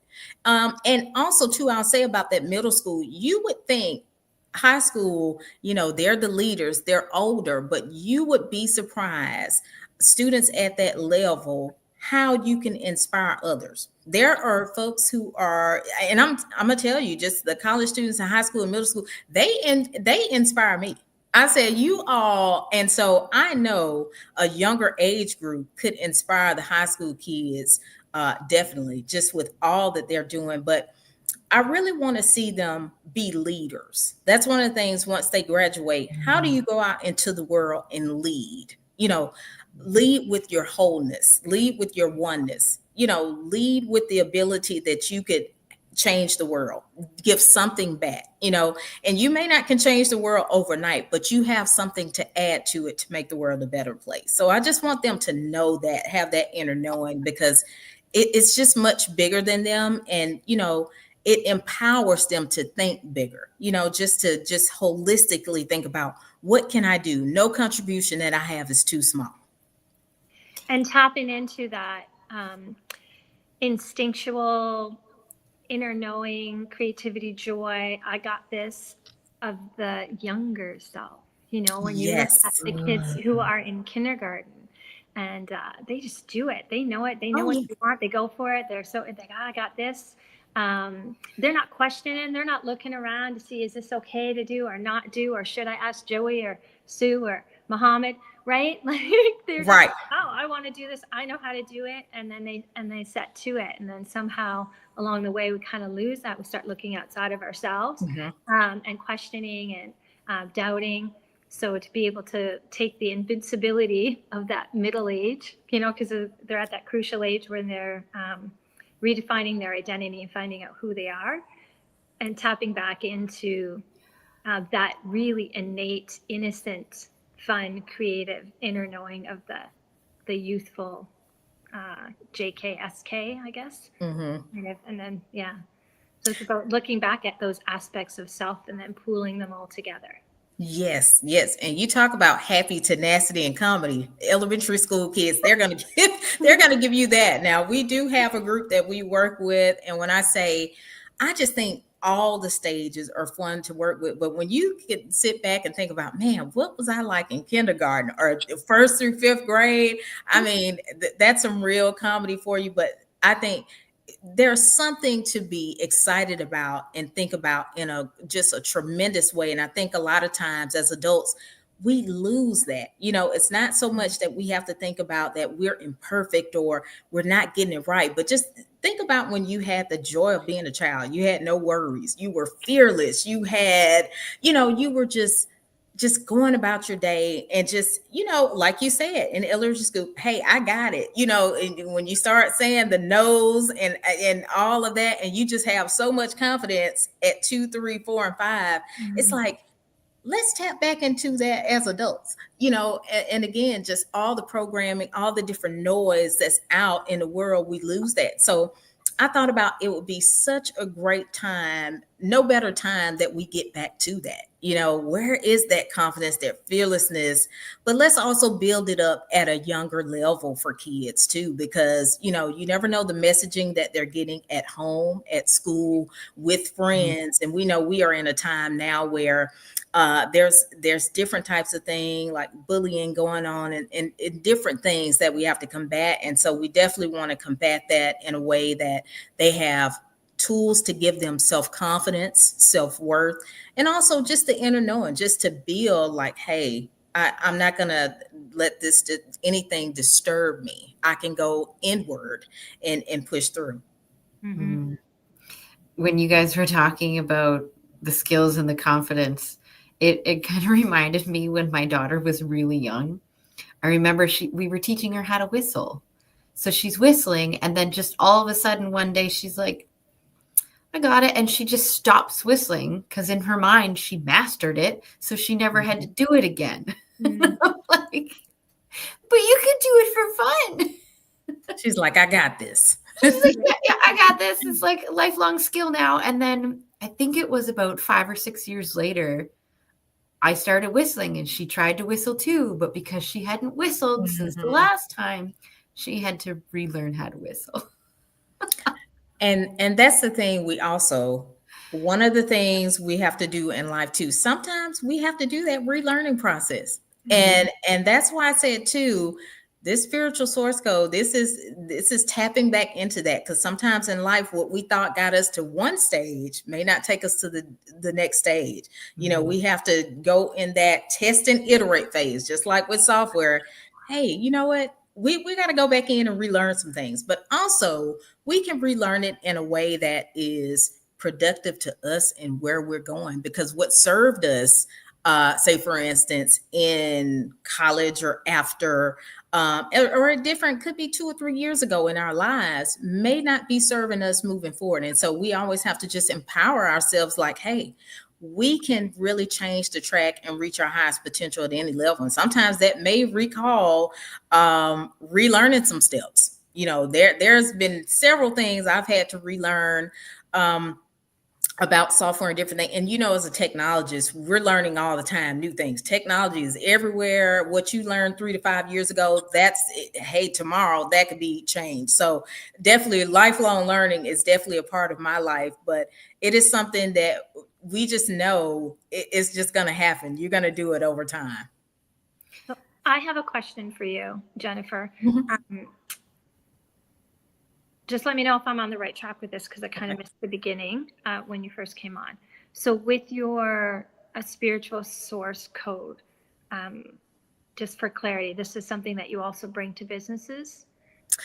Now, I'll tell you, if on that side of things, if these businesses will like that part, I do talk about that personal coaching that I do. Now, not in every session, I'll mention it, but if it's something, if they want to go in that direction for their teams and empowering their teams, that's definitely something that we do talk about. Now, if you feel like you want more so of business strategy, technology consulting, and just the technical things, that's fine. But, I do mention that as something, hey, I started this 2 years ago, they had this epiphany. And most of my clients, know, hey, I've had a 15-year track record in the industry. And so they trust my judgment. They trust what I've learned. And, I get to talk about what I've learned here. And, a lot of times if you are doing development, personal development, professional development, and also leadership development and training, some of the businesses and organizations, they've definitely been open to it. It just depends on the organization. And so people have seen really good results with this framework that I have. And so I just felt like, you know what, I think this would be something that not only could work for our middle school and high school students, it's just bringing it to the masses, and just talking about it, because a lot of people have never heard it in this type of framing. You think about software, you're reiterating, you got your source code that a computer has, you put that in, but also we have our own source code too. How can we, transform, reach our highest potential? It's all about growth. How can we reach our goals? Just additional help for our own selves. And so in alignment with that aspect of growth, throughout this whole process, because you put this process into place, it's been something you've been going through for the past 2 years, and you've been cultivating and refining it. I know that we learn more from our mistakes than we do successes. So what would you say the biggest failure was, and what was the biggest lesson that you got out of that to be able to move forward and expand even more to get where you are today? Yes, I would say the biggest failure I had, just trying to go after things that were not in alignment with me. I had to get back to the sense of self, because a lot of times we'll have opportunities and we're like, ooh, there's something here, there's something there. Let me go after that. Let me go after that. But it's like giving yourself that time. Yes, I'm sought after for several opportunities. I'm so blessed for that. But a lot of times we're going after things that may not be in alignment. And what I mean by that, you'll look at something and you'll say yes to this or yes to that. And sometimes you may take a hit on things. And what I mean, that could be a hit on time. You may not have as purposeful time to give to everything as you should. Sometimes you're going to know when something's not in alignment with you. You may take, several different steps back, whether you were thinking this thing was going to push you forward and it did not. And so, I think for me, looking at that, just really noticing being in alignment with opportunities that I want to do, and not feeling that I just have to, I can say yes, but also I can choose what is mostly in alignment with me. Because a lot of times I think that can be a failure, in you're overextending yourself. You're overextending, we want to give purposeful greatness to the things that are most in alignment with us. Because if you've heard that phrase, and I'm sure we all have, you're a jack of all trades, but a master of none. And you can definitely be multi-talented. That is not what I'm saying here. You can definitely be have as many things as you want to be an expert at. But that led me, and that was just a side idea, but it was just like, okay, Jennifer, if you're giving purposeful time and greatness to something in alignment with you, you're not going to fail at this. You're going to give it purposeful time. You're going to give it purposeful care, and it's going to grow into something. Whereas if you have about 20 projects on the line, yes, you're giving your best to all of them, but are you sacrificing yourself and going through burnout? Okay. Are you going through, you have to look at all of these things holistically. So I think it's just the one thing of going through, okay, how can I reach my highest potential? What do I know about myself at this stage? How can I nurture and fertilize myself at this stage where I'm reaching my highest potential and mass growth? And so I think it was just the power of yes, but also the power of self-discovery, to really just kind of go within and say, you know what, I want to honor myself and honor my space. And hold space for, if something is not in alignment with me as well. And so can you, just for the audience clarity, can you connect that back to your spiritual source code? Yes, definitely. And so for me, with going within, I would say, the first process, like I said, environment, when we look at our inputs, and I think about, okay, if I am into a technical environment or my office environment, there's all these projects that's coming along, and you think about, okay, if you're in a space where you're getting all these things coming at you from wherever your office or whatever your job is, your processes, that you're going through to get to those things, and the results of that, which could have been, hey, I'm doing so much over here, the burnout. Am I really, I'm really going through, I'm being, really great at my job. I'm getting a lot of technical work done. I'm getting a lot of clients. I'm automating businesses. But on the end, when you're going through also all of these fast plays, okay, let's go to the debug part of it, right? Mm-hmm. We're going through, okay, you may have some, I don't know, that imposter syndrome is creeping through. Can I get all this done? Can I get all these projects? We're at time constraints here. Is there a doubt that creeps in, and going through that process, and then realigning on the back end, kind of going through that test and iterate process where you're like, okay, I got to have self-awareness of myself here. I got to go within. I got to look at what's my end goal here. Really, what do I need to do to be my best self? And it's kind of going through that self-awareness of, if you're stretched too thin, if you're giving your all, can you really give your all here? Is that going to lead to growth, your potential, and your creativity? You have to look at all of that. And so I had to go back in, iterate, and say, the next time we go through this, definitely do projects for in alignment. And so what I say to the audience is, if you've ever been in that moment where you've had to take on whatever your failure may have been, if something may have not been in alignment for you, it did not work lucratively as much as you wanted, your business failed or anything, just going back within and look at what were the inputs of that, what was that, the processes you took, what were the outputs, and also when you're debugging, going through your process of what might have happened, what thoughts might have creeped in, and how did you test and iterate? What did you do the next time? How did you go within and say, am I in alignment with this? What do I feel? What knowing do I have? Just trying to go through the process to change those things. Okay. So it's a complete process of analysis, reflection, right, feedback, and then where do we go from here? Right, all right. External. Right. Beautiful. Yes. Yeah. Yep. Where do we go from here? Also, what sparks my creativity? What sparks my growth? When I'm in the zone, and I think we all know, you have a sense of knowing, like, when I do it's just that internal connecting the dots. When I'm in this zone, or when I do this thing, this is what sparks creativity. I'm in my zone. I got it. I'm confident. Just going back to that, because a lot of times we get caught up in the day-to-day hustle and bustle. And I know we have so much we have to do. Sometimes we forget what turns on that ignites that passion for us, ignites that potential. And we have to go back to that. Mm-hmm. And that's just the thing that I had to look at in the midst of going through all the projects that I was on that may not been in alignment with me. Yes, they got completed on time. And yes, they were all things that I could learn from and just been very beneficial. But also too, going back to say, was this for my highest and greatest good? as well, in alignment. So that allowed me to go back and look and say, I want to do things that move forward, that are best in alignment with me and best in alignment for me to serve as well. Now, there are some things, and that's not to say sometimes we're not going to have some things that we do that may not be needs that we, just have to do, but we want to more so have things that are in alignment with us and feel the power to say, this is in alignment with me. I feel good about this. I want to keep going in this way and not feel that we so much have to do. Mm-hmm.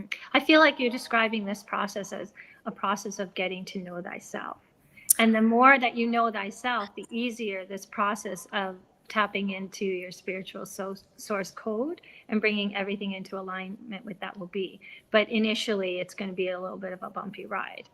Yes, definitely. You have to go through that process. And I think just getting to know yourself on a whole new level, because a lot of times we'll be like, I know what I like. I know myself. And we don't get the time to think it's much deeper than that. We know, hey, what's your favorite color? What's your favorite TV show? What's your favorite food? It's much deeper than that if we take the time to internally go within, because like I said, what we may like in our 20s, we don't like in our 30s. What we may like in high school, we didn't like in college. It's just one of those things that the keep reiterative process when you get to that point in your life and career, also where you're like, you know what, I want to take a different path. I'm at a point now where I may not want to keep doing what I've been doing. I may want to tap and go within. What do I want to create over the next 5 to 10 years of my life? Where can I pull that creative energy, that creative passion? Where can I pull that from? And there's still much more life, still much more work to be done, but just something different on a different plane, because there's a quest for more. I think we all have that quest for more. And sometimes we're just always working to try to pull that out. And so, I know we think about what we do for a living, what our industry work in, how many years, how much experience we have, but just going on that deeper level. So about 2 years ago, like I said, this journey was very near and dear to my heart because I thought about it from a deeper level, in the next phase of my career, with me working with students and working with different small business organizations. What can I give them? What can I share with them that has helped me along the way? Because one of the things we know is just all for the global good of servant leadership. How can you be impactful to other people, and how can they gain knowledge from your growth and impact? So Jennifer, we only have a couple minutes left. I want to make sure that we know where to find you. Sure. Your favorite way to communicate. Yes, definitely. LinkedIn, you can find me, Jennifer Ponder, CSM. So that's for my certified Scrum Master. You may find another Jennifer Ponder, but I have CSM on the end of mine. Also, my website, jenniferponderspeaks.com. You can find more about me there, my speaking podcast I've appeared on, and also training and working with me for consulting. And so there's 2 of the ways you can find me. Awesome. And then I love to hold space at the very end, just in case there's something in your heart or on your mind that you just need people to take away from this conversation. What might that be? Yes, definitely. One thing I would say more than so much, just go within, find out what speaks to you, what's in alignment with you. And also too, I don't think we do this enough. Take that risk. Take that step out on faith. Just do it. Know that you can do it. Whatever you put your heart to and your mind to that's in alignment, or whether it's not, just taking that risk, at least you can say you try. Trying is better than doing nothing. And so I think that's the best thing. Step out and do something, even if it scares you to death.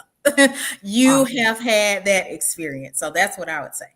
I want to say thank you so much, Jennifer, for joining us. I'm going to call this the official end of your interview. We do have a couple more minutes before our next guest comes up. So I like to hold this space for a little bit of insight and reminders of what we talked about. So we're going to go around. I'm going to ask you first. Jennifer, what's something that stood out to you during our conversation today? So something that stood out to me today, what we talked about, it's just, I'll tell you that growth piece, tenacity, happiness and comedy between the stages in life. So whether you're, if we think back to elementary, middle, and high school, and how that, we don't think about that as adults, how we have that same growth, tenacity, and comedy and happiness in us as adults. We can't forget that piece. So all of this is really essential for our alignment moving forward. So that stood out to me mostly. Don't forget about those primitive years, and just go back into self and just remember how we had all of that when we were a kid, and pull that out when we need it. Awesome. What about you, Stacey Lynn? What's something that stood out to you? I'm really loving the technological symbolism with regards to using your spiritual source code, because I really think that's something that people can relate to today. I can see the power of it on an individual level. I would love to hear more about how you bring that to an organizational level where you have multiple individuals who have to go in and tap in and tune in and see if it's in alignment, and how you bring that all together. Yeah. Yes, definitely. And that's one of the things that I do with my leadership development consulting. So I definitely hope to be bringing you all more information. I know we're out of time today, but definitely love to dive deeper into that with you all moving forward. Aw. Okay. Something that stood out to me was when you use the word debug. I forgot all about that word. But it reminded me of one of my old mentors, because one of my biggest problems was I wanted everything to be perfect. I have very high standards. I do not like mistakes. Like, I would spend 99% of my time planning and 1% of my time doing. So he sat me down. He's like, Laura, just pretend that everything you do and everything in life is a beta test. But you also have to get it done and ship it. Mm-hmm. And that's the story that came up with the debugging, because it's the same thing. Like, debugging, the whole point of it is to look at the first draft, not the very finished product. Mm-hmm. So what needs to be changed? Mm-hmm. Can it work as is? And of course, where are the little pieces that aren't working? Right. And then we reiterate. Hence, there's always being patches. There's always updates coming. Mm-hmm. And think about that in our lives. Debug. We always have to debug, because there's something that may get in there. That sadness might get in there. That imposter syndrome. Mm-hmm. You talk to somebody, the conversation may not have went too well. You got some emotions hanging around.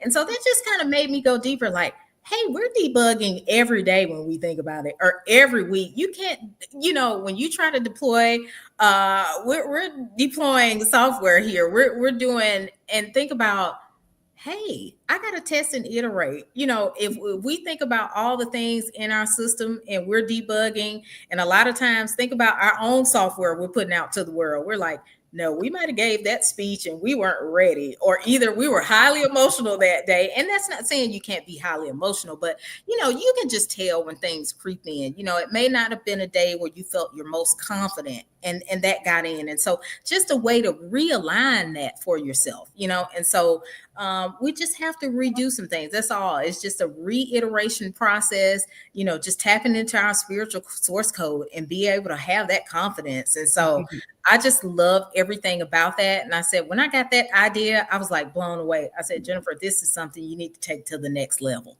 Well, I want to say thank you so much, Jennifer, for being here with us. Thank you both. This has been amazing. Awesome. We'll catch you later. Thank you. You both have a great day, and have a good day to the audience. It was great being here with you. Thank you. Bye-bye. Thank you. Bye.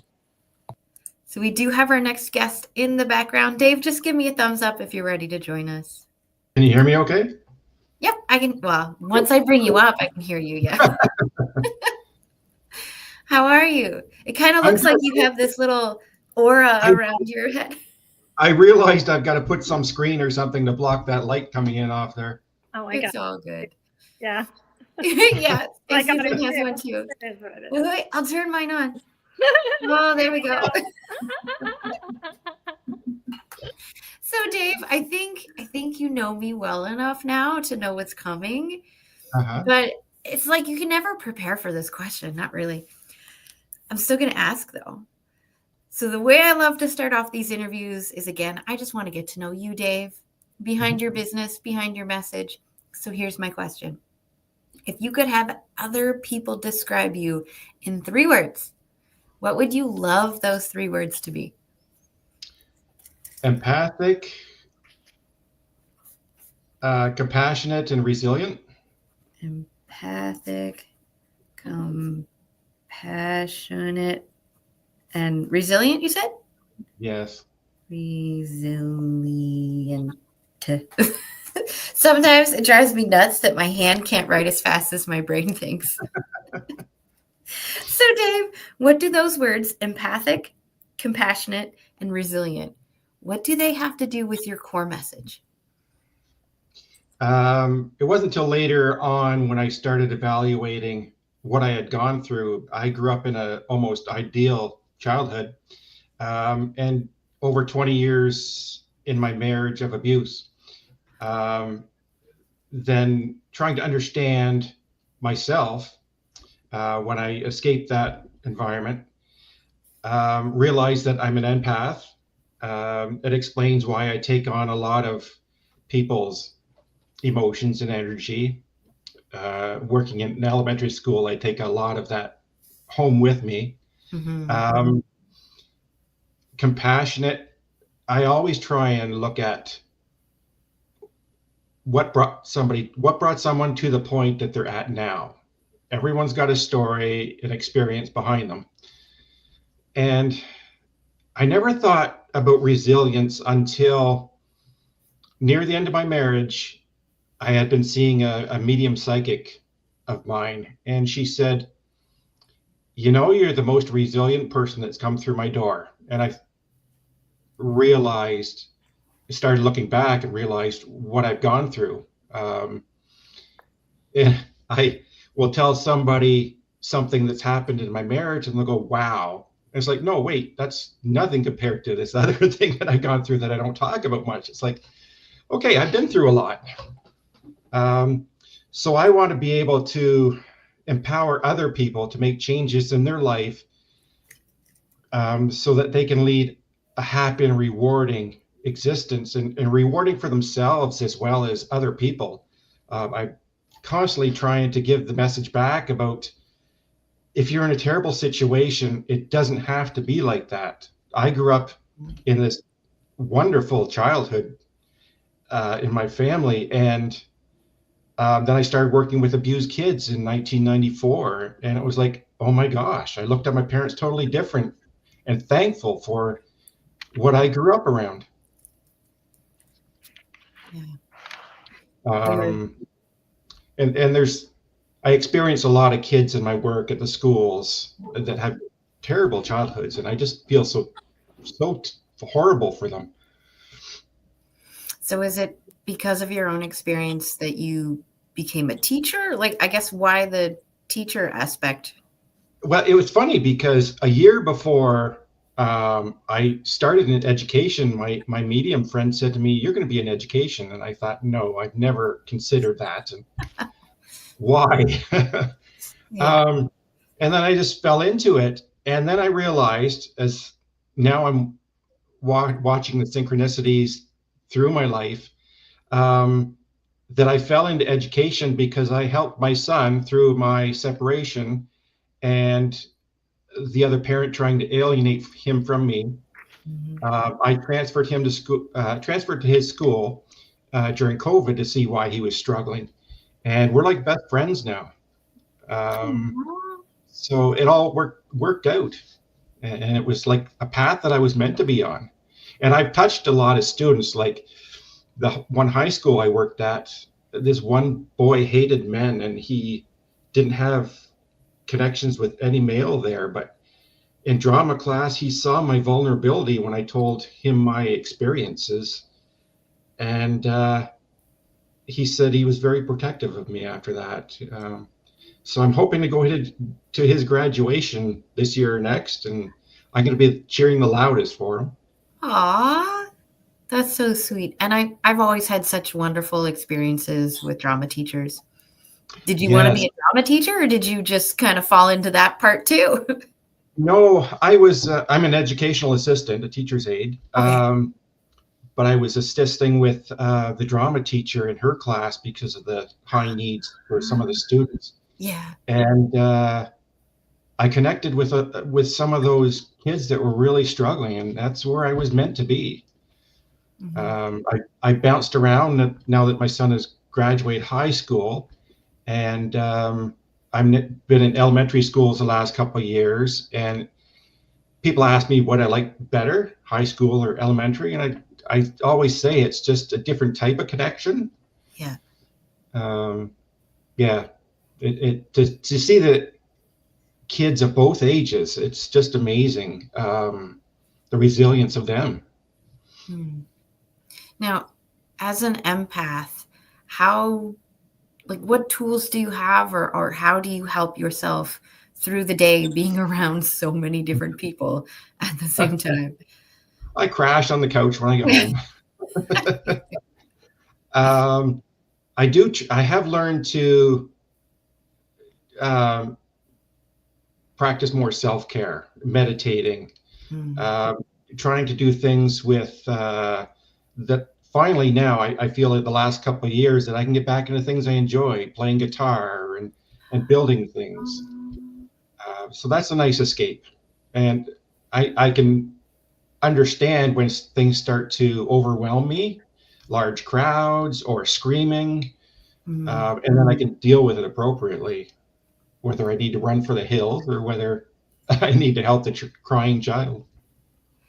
But would you really call some of those things that bring you joy an escape? Or would you more call them something else? I don't want to put words in your mouth, but I could. Feel free. An escape, I would say it's ways to coping mechanisms.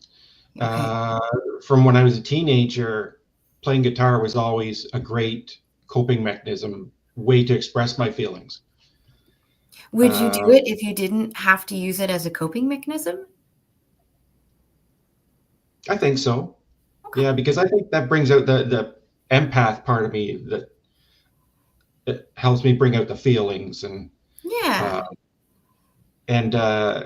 I just went to a concert a few weeks ago and forgot how soothing that is in this crazy world with how busy we are and all the news. It's just, it's a perfect stress reliever. So I have a question for you, Dave. Nice to meet you. Thank you. You too. Because I see next to your name, it says a man's resilience. So resilience means different things to different people. So as a man, I'm really interested in what that term means to you, and maybe some practices that you've cultivated along the way that you could share that you would think would be beneficial to other men. Sure. I found it was too quick because I was in a marriage with a person who has all the signs of being a narcissist. So the smear campaign, it was easier for people to believe. It was easier for people to believe that I was the abuser, because we often hear so much about males being the abuser. I had a stranger come up on the street with me one day while I was supporting somebody washing windows, and she had made some comment as if, I didn't know her at all, but she made some comment as if I never did windows at home, that my ex-wife had done all the work. So obviously, word had got around that wasn't true. And I had to start believing that I know the truth, no matter what's said about me, even if it's destroying the relationship with my children. I tried to take the high road for a long time, and I did defend myself for a bit. I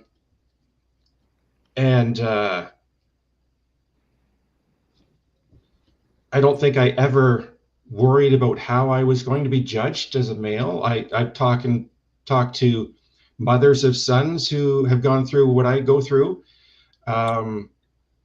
I have talked to coworkers, male teachers that have come up to me and said they were abused as well.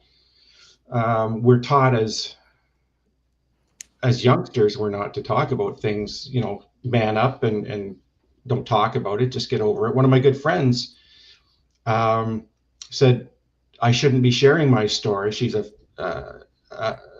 She had moved down to Florida, and so we were communicating through social media, and she said, you shouldn't be sharing this stuff. You should just get on with your life. That's what I did. And I thought, no, I can't do that. I see how many kids I've touched over the years, working directly one-on-one with them, just supporting them through what they've gone through. I've got to share my story. We need to break the cycle of generational abuse, because often you'll see these kids that are really struggling, have a terrible home life. And we've got to give them the message that it doesn't have to be that way, that life can be amazing. It's just what you make of it and your perception. I was lucky that I didn't grow up in a childhood with toxic masculinity, because I think it made it easier for me to talk about what I've gone through. Being an empath, I can cry at the drop of a hat, throw on Field of Dreams, and I'm a big ball of tears. And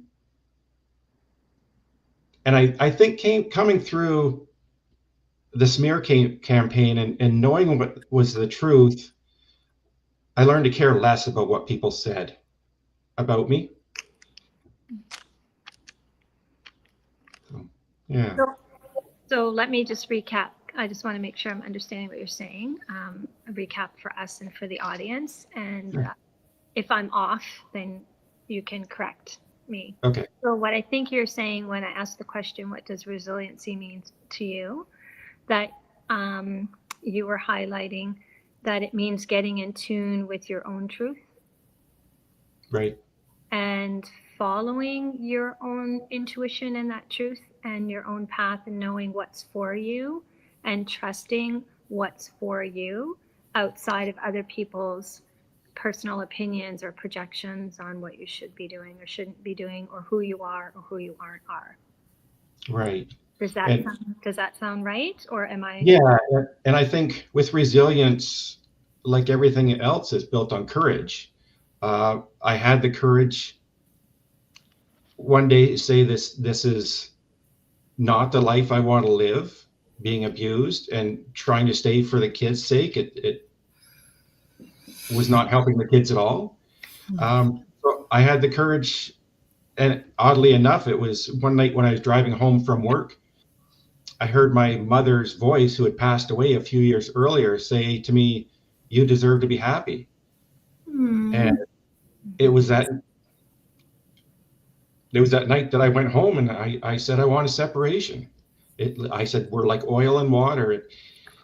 And I was hoping the reactive abuse that my wife was subjecting me to and trying to make me look bad in front of the kids, I was hoping that would stop when I moved out. But unfortunately, it got worse.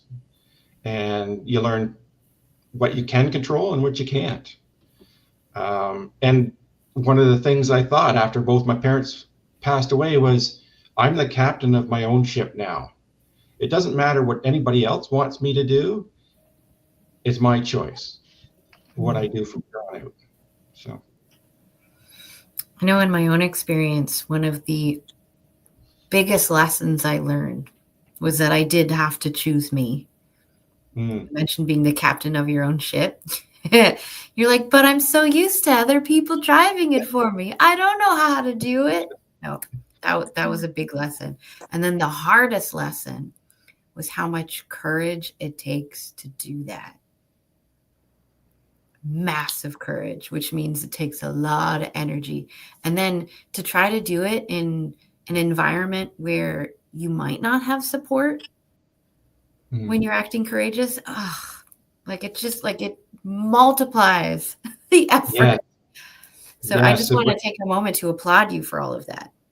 thank you. Yeah, I left in the spring of 2019, and I was such an involved father, and it came naturally to me. Being away from my kids full time was tough, and I had to try and support myself. And I lost 30 pounds the one summer because I couldn't afford to eat. And so by October of 2019, I tried to take my life. And that was a real turning moment for me, because when I woke up the next day, it was like I was driven. And I said to myself, how dare I try and take my life because somebody else abused me? And how dare I take away my kid's father? And so that kind of set me straight and put me on a mission. And yeah, I'm kind of in overdrive now because I feel stuck in my day-to-day job, that it's not as rewarding. And yeah, so I've got to go full tilt into this and try and get my message out. Can we go back just for a moment? Sure. I want to quote you. You said, how dare I? Can you describe the energy behind that statement? Was it more like a angry at yourself, or more of like a loving, kind of surprising? Can you give us some sort of insight of where your head was at? Good question. I've never thought about that. I would say it was a bit of anger, I think, when I look back at it. I think it would be the same anger as if I was to hear some other kids were abused by their parents and think, how dare you? But for me, it was, how dare I try and take that positive person who has stuck around through thick and thin to try and make life better for my kids away? How about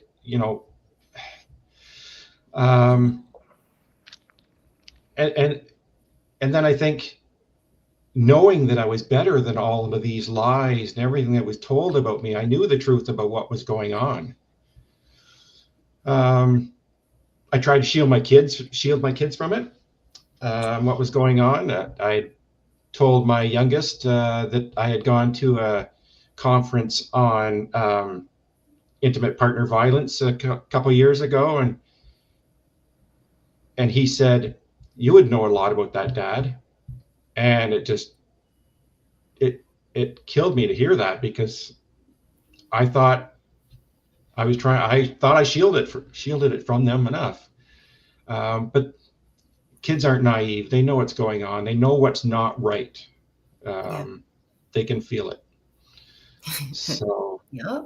Well, and I appreciate you being vulnerable and sharing some deeper aspects of your story, and feeling safe enough in this space to do that. I believe that anger has a purpose. And when we get angry to that degree, it's really our soul saying there's an injustice here, something is not right, and it's calling us to take action, to take stronger action. And a lot of people are hesitant to own the truth of that emotion, right? That, yeah, I was angry. I was angry, maybe not just at the situation, but at myself and how I was dealing with the situation. And that in itself sounds like it created a real internal shift within you to look deeper and say no more. So it was like a rising up in that moment, right? With such a warrior's stance. And then that created this whole new shift for you. Mm-hmm. Yeah. Yeah. That's a great way to put it. Yeah. And that's a powerful message right there in and of itself. Yeah. And it's hard for me to take that on, because I've always minimized who I am, made myself small, and always spent all my energy helping others. And it's hard to learn to take that on, praise myself. And I'm working on it, and hopefully I can help others too. Well, and I feel I like messaging there is talking about another aspect of resiliency. When you did rise up in anger at your own self for how, the wounded part of you wanted to deal with it, but your soul was like, no, that's not in alignment with the truth of who we are. That the resilience, another aspect of the resiliency is not betraying our truth, right? But to stand in our truth and be firm and be strong in our truth. So I feel yeah. And it's very hard when someone else systematically makes you dependent and plays head games with you and has no empathy for what things are you're going through. And so you're in total control of somebody else, or sorry, somebody else has total control over you. And yes, I'm glad that I survived, that I found that moment to turn everything around. where you chose you took back control. Absolutely. Yes. Yeah. So where do you see yourself going with this messaging now then, as you move forward? I feel like you're in that in-between stage, but if you just kind of tap into your heart, where would you like to take this message? Yeah, I've written books in my head so many times. So I've got 2 or 3 books on the go, and yes, I've had chapters in the Blue Talks books. Okay. Which one is that? Which one is that? Volume 8. Okay. Ooh, there we go. Now you can read it. Is that the one with the title of Man's Resilience? Is that the title of the chapter? I don't believe so. Okay. So how many chapters have you written in the Blue Talks books? Because that is a way for us to start to cultivate our message and take action, right, on our soul's calling, move forward and claim our truth. And right. I think there's 2 published now, and I've written one that's been sent in already. I don't think it's published yet. And I was thinking the other day that if you read those chapters, or if I read the chapters, I'll be seeing the growth in me. Mm-hmm. I think the initial chapter was getting things out there and getting a load off my shoulders. And now I feel like I'm progressing to, this is what I see and this is what we should do. Here's my experience. If anything in that experience can help you, then I've already changed the world, because a boy in 1994 that I supported in the group home, we used to butt heads when I started working with him, and he had a rough home life, being abused and things. And by the end of the 1.5 years, 2 years I worked with him, the night before I left, he asked me to adopt him. And I thought, so I've changed that life. He's going to change how he responds to other people. So I've changed the world around him already. And I see those little nuggets when I work with kids. I think I need a larger audience. And I really struggled with using the title A Man's Resilience, because I know that a lot of these experiences are male or female. We all experience things. It's how we process them that's different, from our past, from our upbringing, from society, from social media. And actually the resilience came from when I was also thinking about my ancestors being adopted. I started going through my ancestries, and it's amazing what a voyageur with Hudson's Bay Company had to endure when he was canoeing back and forth across Canada, and what his wife had to endure for marrying a Frenchman because she was Cree. So everybody has an experience, I think. It's just whether we've gone through it or not, or we're going through it now. So Dave, I did find your chapter. Okay. Do you mind if I read the first paragraph as a teaser? Go ahead. And at the same time, I kind of want to know where your head is at, to see what may have changed. So the chapter is called Privileged. Mm. So it says, words bring new meaning as years and life experiences mount. Now in my 50s, the word privileged has taken on new meaning. Not only am I a white male raised in a middle-class family in the city, but I was adopted at the age of 11 weeks into a loving household.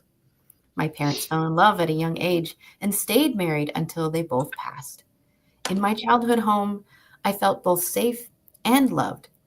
Two things I discovered are not as common as they should be. I was like, oh, I like that. And that's why I was like, oh, I got to share that. Thanks. And I think what's changed since I've written that is that I found another partner now that has brought me back to that peace and unconditional love that I had as a child. So it's come full circle. So if you're stuck in a bad situation, it can get better. Yeah, I still have chronic PTSD and autoimmune disorders and things like that from all the abuse, but they're lessening. And I know how to deal with them. And my partner is very supportive of that. Yeah. Thanks. Thank you, partner.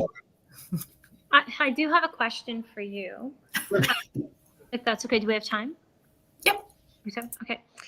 So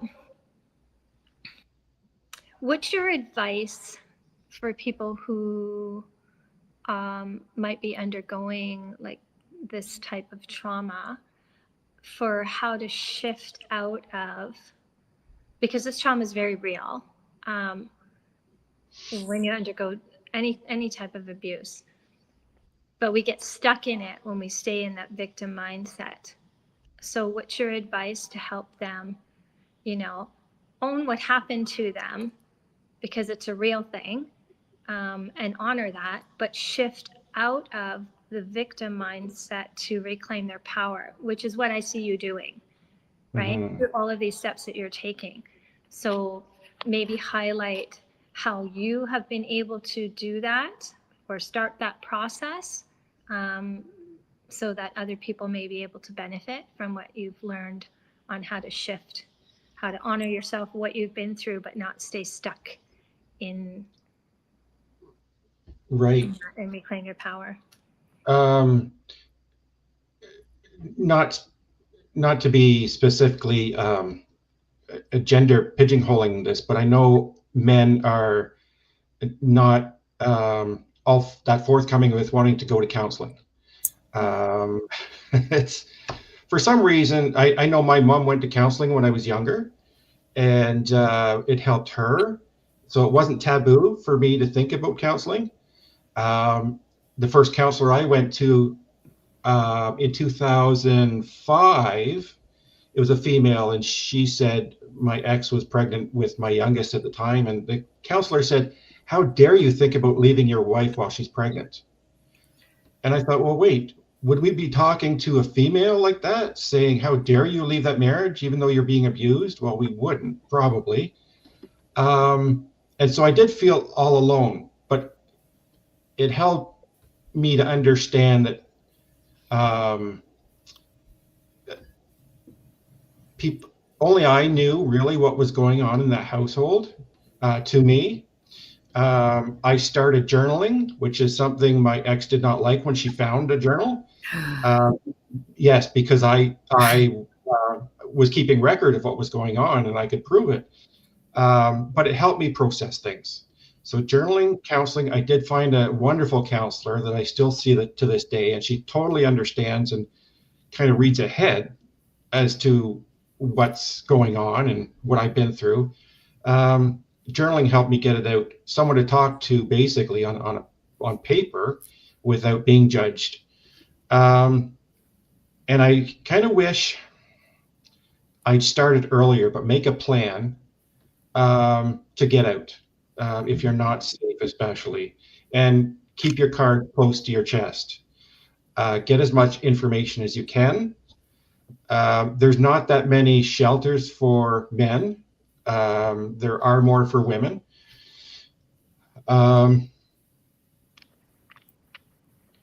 and I still say, I tried to keep my kids out of it, and I don't think I would change a thing what I did. And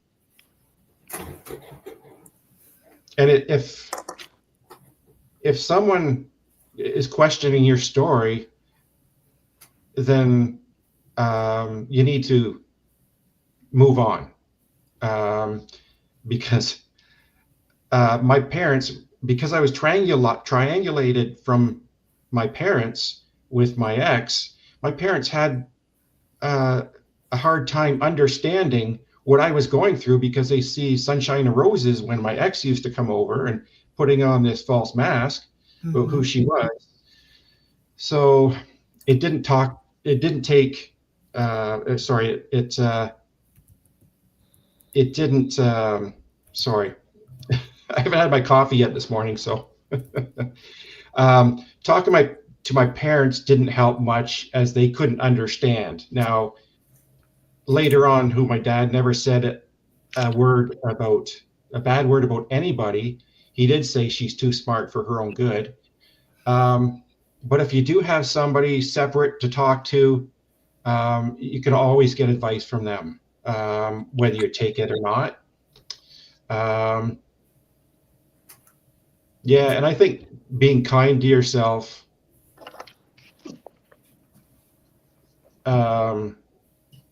I spent a lot of time just sleeping, and I thought that's what I need right now. When I moved out, my first night on my own, I realized how bad the abuse was, because I was no longer afraid to be belittled. The door is locked behind me to my apartment, and I could get some rest. And it took me a while to heal, probably a year in that environment by myself. And now I'm back. And so it's just that little bit of courage to say, this isn't right. I want to make a change. Things can be amazing. I'm over the moon with how happy my life is now, and it's the way it should have been. And I can't say I regret anything, because I've learned so much. Like, sadly, growing up in such a isolated household, I was kind of naive to how some people can be. So it's been an education, but I can pass on the education. And lately I've been really debating whether do I continue to try and get my message out, or do I just sit back and enjoy this peace that I'm enjoying now. And there's part of me, I think, a greater part of me that's got to get this message out to try and help people understand life doesn't have to be terrible. Putting up with abuse and things like that, and hopefully stopping that generational abuse that's going on. Thank you. You highlighted so many things there. I love the counseling, but also the knowledge that sometimes the first counselor, second or the third, they might not be for you. So you need to keep looking until you find the one that's in alignment with you and the help that you're seeking. Journaling, making a plan to get out, keeping your cards close to your chest, keeping your kids out of it, because things might not be appropriate for them at that level, right? Adult things are adult things. So I really love that you highlighted that. Find the right support system for you. So not everybody around you is going to be a good support system. So know who you can talk to and who's going to be there for you, right? And just give grace to those who don't understand, and being kind to yourself, honoring your needs. And you talked a lot about sleeping, and that's important, because most people don't realize that when you've been in fight or flight for so long, when your parasympathetic nervous system feels safety, it doesn't know what to do. It's recalibrating back to that sense of safety. So sleep is needed. Sleep is necessary. It's a part of the process, right? And just having that courage. But I also like how you keep coming back to hope, how things can be amazing, So I love that. And I do feel that, just going back to your earlier message about how you said it was a man's resilience, and you didn't know if you needed to be making it a gender thing, but there's some aspect of you that had that chose that for a reason. And So maybe just taking a little bit more time to look deeper into that, because from a female, I always hear about females having gone through relationships with narcissistic men, but I rarely hear about a man who went through a relationship with a narcissistic woman. So I feel like a man's resilience is a powerful perspective that maybe the world needs to hear. Maybe the females need to hear. We need to be able to balance it out and see the other side of it, that, you know, it's not just one gender, right? So it can have both sides. So yeah. I think the biggest understanding is that anyone can do it to anyone, and that there are a lot of preconceived notions about, of course, the stereotypes, the 10-2s, the typicals, the generalizations, but just knowing that anyone is capable of any of these things, especially when they're put into different situations that may bring out certain aspects that are not a key part of who they are. Like, things happen. Life happens. Anything can happen to anyone. Dave, I want to make sure that we know where we can find you, and of course, your favorite way to communicate. Probably email is best for now. I'm going to be setting up a podcast, and there's other social media. Social media seems to be changing so much right now. So so probably go to my website, dbcollier.com. Okay. So dbcollier.com. My email is db.collier@icloud.com. Okay. So you said email's your favorite. Cool. I also like to hold space at the end of an interview, just in case there's something on your head or in your heart that you feel you need to share with the audience. What might that be? I would say just have grace for other people. You have no idea what they've gone through. And I often think about that nowadays, is when somebody's personality doesn't align with mine when I first meet them, wonder why they are like that. Everybody's got an experience. When I was in California with my son, we were driving down and I saw a homeless person. I thought of jumping out and asking him what his experience was. Why is he homeless? I would like to see someday, I doubt that I'll live long enough, but that we all come together and realize these are human problems. And I think love is the way to go, rather than hate and anger and the baggage we carry. I think that's what brings the bLU Talks community really close, is there is a lot of heart-centered people. And yes, there's a lot of heart-centered groups, but I think it feels more like human beings treating people just like human beings, no matter what their belief systems are, or that has been my experience. I don't know, it feels more like family, and that I do actually have a support system here.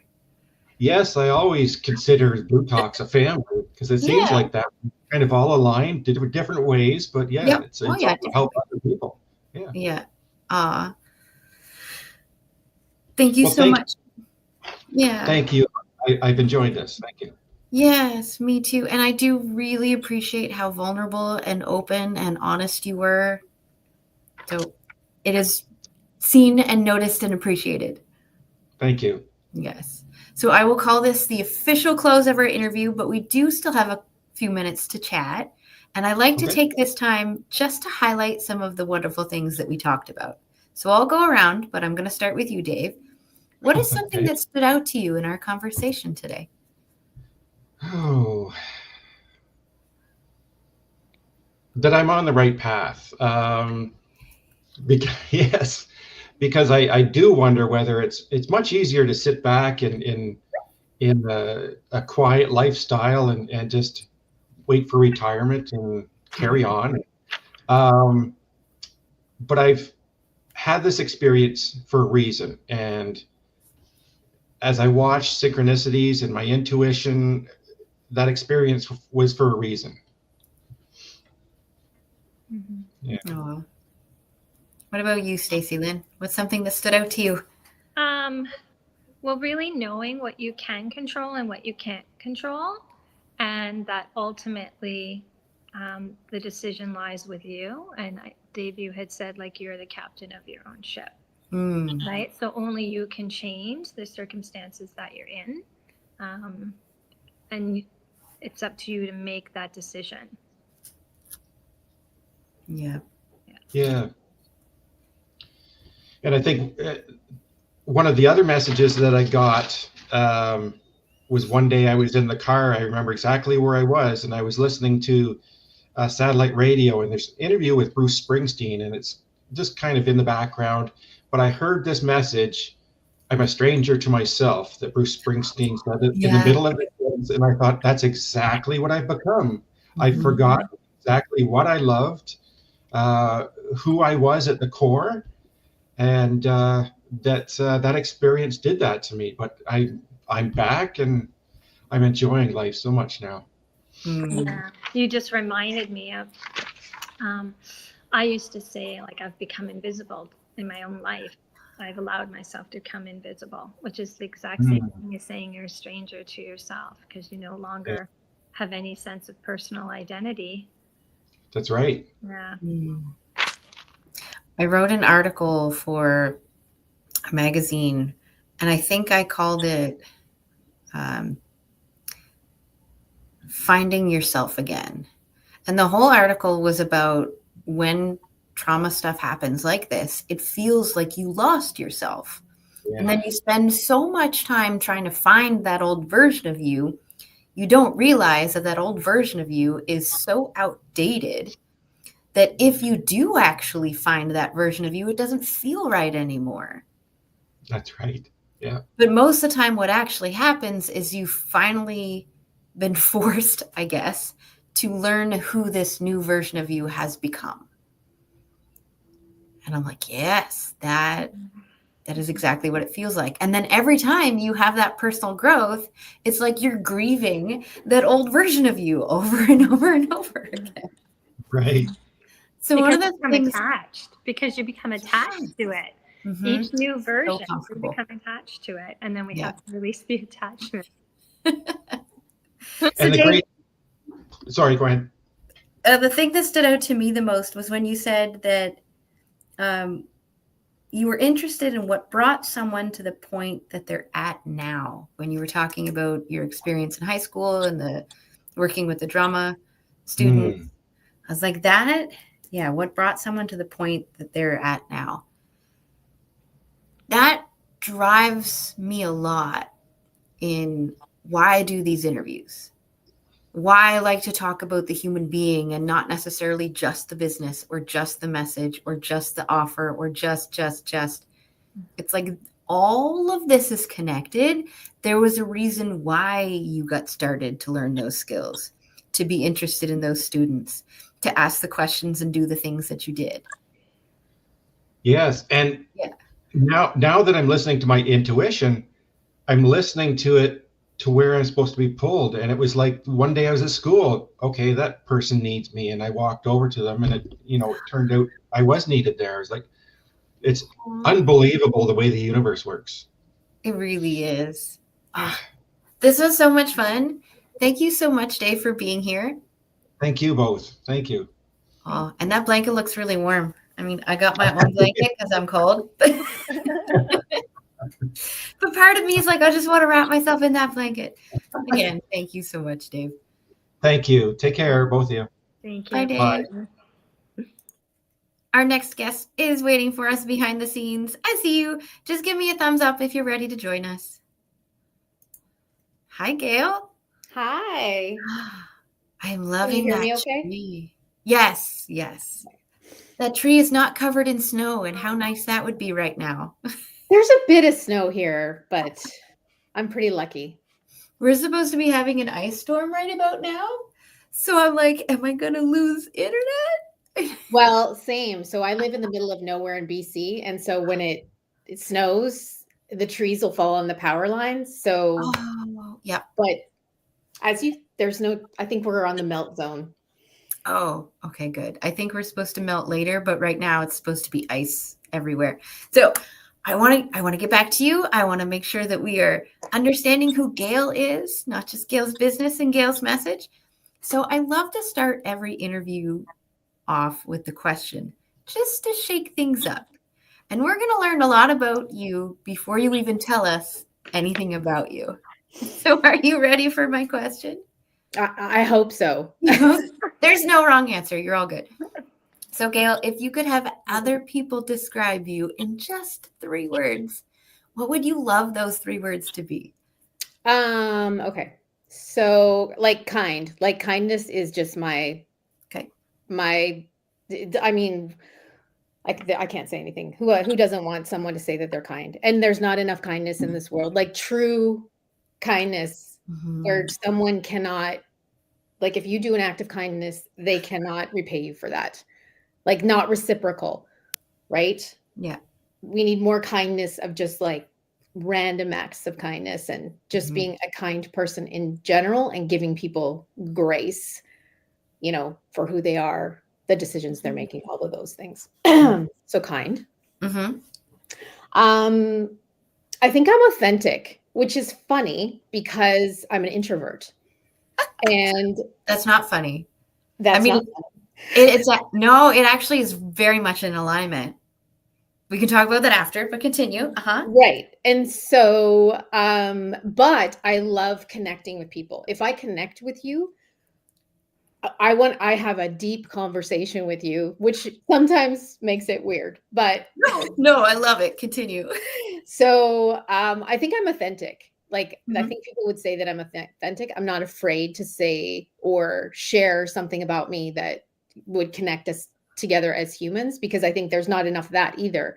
There's so much, you know, fluff with social media and just what we're scared to tell people or what people think. So I just always, I think introverts do that, and we can talk about that later, how we just blurt things out that are completely random, and then people think we're outgoing and we're actually not, but it's because we're connecting with people and we actually like that connection. And like I was kind of like struggling with the like thinking maybe the third thing. I think people would say I'm strong, and I would actually like to flip that to powerful. Okay. Because I hear so many people say to me, "Oh, you're so strong." Like, you know, if you have a challenge or, you know, I don't know, people say and they're like, "You're strong."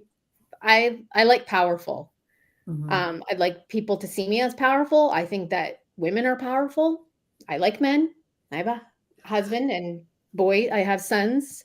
But powerful, because I don't think we own that power as much as we should, or what we're capable of. We dim it down.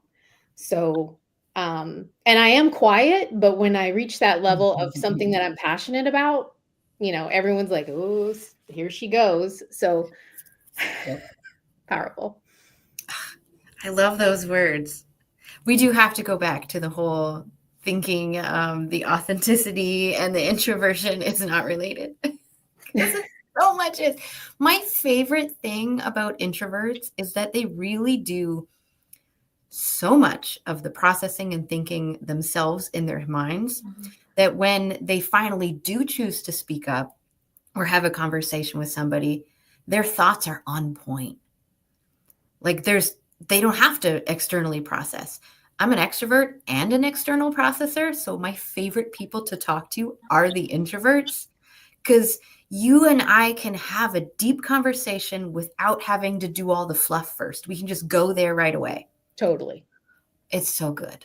Totally. And you give me energy. That's what I think people don't realize, you know, like introverts and extroverts, like we're the yin and the yang. We need each other, because I get my energy from my extrovert friends and extrovert people. I get my energy from other people. Yeah. Right. So it's a dynamic relationship. And I love to, like, most of my friends are extroverts. So I'm your new friend now, Gayle. I just met you, but we're friends now. Do you mind me asking, do you know what your Myers-Briggs personality is? No, I don't. No. Oh, glasses are hard and you're really small on my screen, but my guess is that you're probably an INFJ. I'm not great with the J's and the P's on how to read those well. But if I like blew you up and looked at your eyes, I read people's eyes. So usually the first thing I tell people is what their personality is, because it's something that they understand. But that's what I'm sensing just by the 3 words and few sentences we've had already. My vibe. Your vibe. Yeah, it's just your vibe. So Gayle, of course, the follow-up question is going to be, how do the words kind, authentic, and powerful, how do they play a key role in the core message that you have for people? Well, you know what's funny is we talk about women and we talk, like, I like to, like, my thing is mindset. My thing is leadership, men and women, because it doesn't, we're the same. And what I love about what's happening in the world now is men are parents as well, like not just the women. Yeah. So, you know, and when I think of those 3 words, I think those are exactly the traits I want in my kids. So I have 2 sons and I have a daughter, and I would want them to have all 3 of those things. Right. Those are the things I would want them to have. And so when you change yourself and you work on yourself, it ripples out, right? And that ripple gets bigger, right? Like as you start it, it's smaller, but ripples get bigger. And so those traits I would love for people around me to be able to have, or to steal, or to absorb, right? Because that combination can change the world. Yeah, we'll just learn by osmosis. Yeah, because our kids never do anything we say. I mean, if anybody's ever been a parent, they don't do anything you say. Like they legitimately, I think they're programmed that way, but they watch what you do, and they do everything that you do. So you have to be super mindful of everything that you're doing as a parent. And of course, we make mistakes. I'm not a perfect person or perfect parent or anything. But I would like that those things are just what kids are going to pick up, and they'll pick up your negative. Oh yes. So the more we work on ourselves and push that out, hopefully it'll wash out in the wash some of that negative stuff that we've got sitting in our subconscious. I was telling a friend of mine, they had a baby, and I was telling the wife, I'm like, you can tell what mood your husband is in by how your baby reacts when he holds him. Yes. Because the baby, without even having language yet, can pick up on that energy and just knows. And then sometimes we think our older kids aren't listening, and then we overhear them saying the same things that we tell them to somebody else. Like they're the ones with all the answers, and you're like, oh, part of me is mad because they don't listen when I want them to listen. And the other part of me is proud because they're actually listening. Yeah, they just don't always do it exactly when we want them to. And it takes years. Sometimes you're like, oh my. And then, you know, because my kids are all adults. Like I'm 55 years old. My kids are adults. So, you know, that's also fascinating. That's when you see the fruits of your labor, is seeing them thrive as adults. Or, you know, it's not realistic for our kids to be happy all the time. Like I know a lot of people think, oh, I want my kids to be happy. Yes, of course. I mean, that's a given, but life does not work that way. No. And they've got to have permission to not be happy. Exactly. But then how do they appreciate the times when they are genuinely happy and not a forced happy? Right. If they don't have some of those times that show them the opposite. Yeah. Because we all have to develop resilience. Yep. Now in life more than ever, right? You know, you have to be resilient. Like there's no other option, because the world is changing so quickly with everything, with technology, with if you run a business, anything. If you're stuck, it's usually because you're not resilient enough. You haven't honed that skill of just being resilient and taking things and figuring things out. Now, Stacy Lynn asked our last guest, because resilience was a part of his title, what resilience meant to him. Can you share what resilience means to you? Resilience to me means that it's not, you know, things that don't bother you. That's not resilience. Is you get knocked down, you get knocked out, you struggle, and then you sit with it and move forward through it, because there's a lesson in there, there's a redirection in there. And I think that sometimes, especially my generation, we have a tendency to white knuckle it through everything, like Maybe. I've never done that myself, but No. only probably the first 35 years of my life.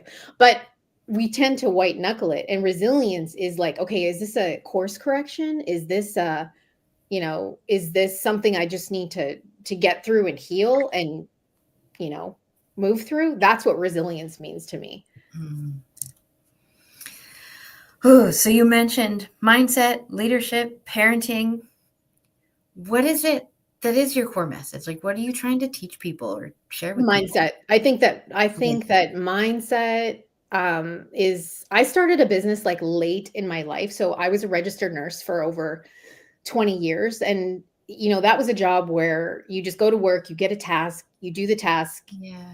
It's great. It's a great job. And those kinds of jobs or ways, there's not a lot of mindset in that. But then if you want to do something different, it's all about mindset. But then if you peel everything back, your whole life is about mindset. It's if you're not getting what you want in life, it's probably your mindset. It's that simple. If you look at athletes, if you look at people who are successful, if you look at people, the only difference between them and us is mindset.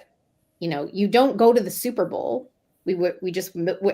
Sports fascinate me, because especially like something like the Super Bowl, because can you imagine the mindset that you have to have in order to go to that game with the mindset that you're going to win? When 99% of people would be like, you know what, the odds are against me. I'm not feeling that great today. I'm kind of funky in the head. Can you like, that's how I would be. I would be like, I don't know if I want to do that. But they have to do it. They have to, and they have to believe that they're going to win, and they have to keep going when they're getting beat. Can you imagine if they walked? I always like this analogy. Like, can you imagine in the middle of the Super Bowl when the score is 24-0 and the other team just walked off the field? It'd be hilarious. Like, it would be hilarious, but that's what we do. I have done it so many times in my life, so many times where I've been at that, in the game, and I just was like, I'm just gonna walk off the field. I can't do it. I can't do it. So then I started to work on my own mindset. And then I'm like, oh my gosh, if I could just, I want to help people with that. Because I think it's something that I was never taught. Were you guys taught mindset growing up or in school or? Well, Spirituality, what? Anything like university? A little bit university. A little bit. If you played sports, a little bit, right? But not, where so a real true study of mindset and what that can do for your life. What that can do for you as a professional, what that can do for you as a parent, what that can do for you as a partner, what that can do as a friend, because it does affect every single aspect of our life. And I think, we're not empowered to take the responsibility for our mindset either. And then we're all, overwhelmed and tired, and we're not even thinking about our mindset. We're on defense all the time, just trying to get through life and get through all the things. And if we could just take a second to be like, okay, where's my head at right now? So I have a question for you, just to bring clarity, to kind of bring this all back and tie it together for the audience. You said there was a time when you were in the game and you were just like, I can't do this, right? But then you've gotten some help with your mindset. So can you give an example of a situation where you were in, where you just kind of like, I'm not doing it, I'm done, I'm out, and you tap out, and then showcase how you would handle that differently now in light of the training that you have with regards to your mindset and how to shift that back into a place of power so you can continue to be resilient and to move forward regardless of the self-sabotaging inner dialogue. Well, setting a goal. Simply setting a goal for me, this is how terrible my mindset is. And I think this is what happens when we do personal development. I think what can happen when we start with personal development is we realize, oh my God, I'm completely bananas. Like I have zero skills when it comes to those kinds of things, like setting goals, you know, my thoughts, like, you know, all of those things. And so the simplest part of owning a business was like, I needed to set a goal. And my mindset was like, I'm not setting that goal because I'm not going to hit that goal.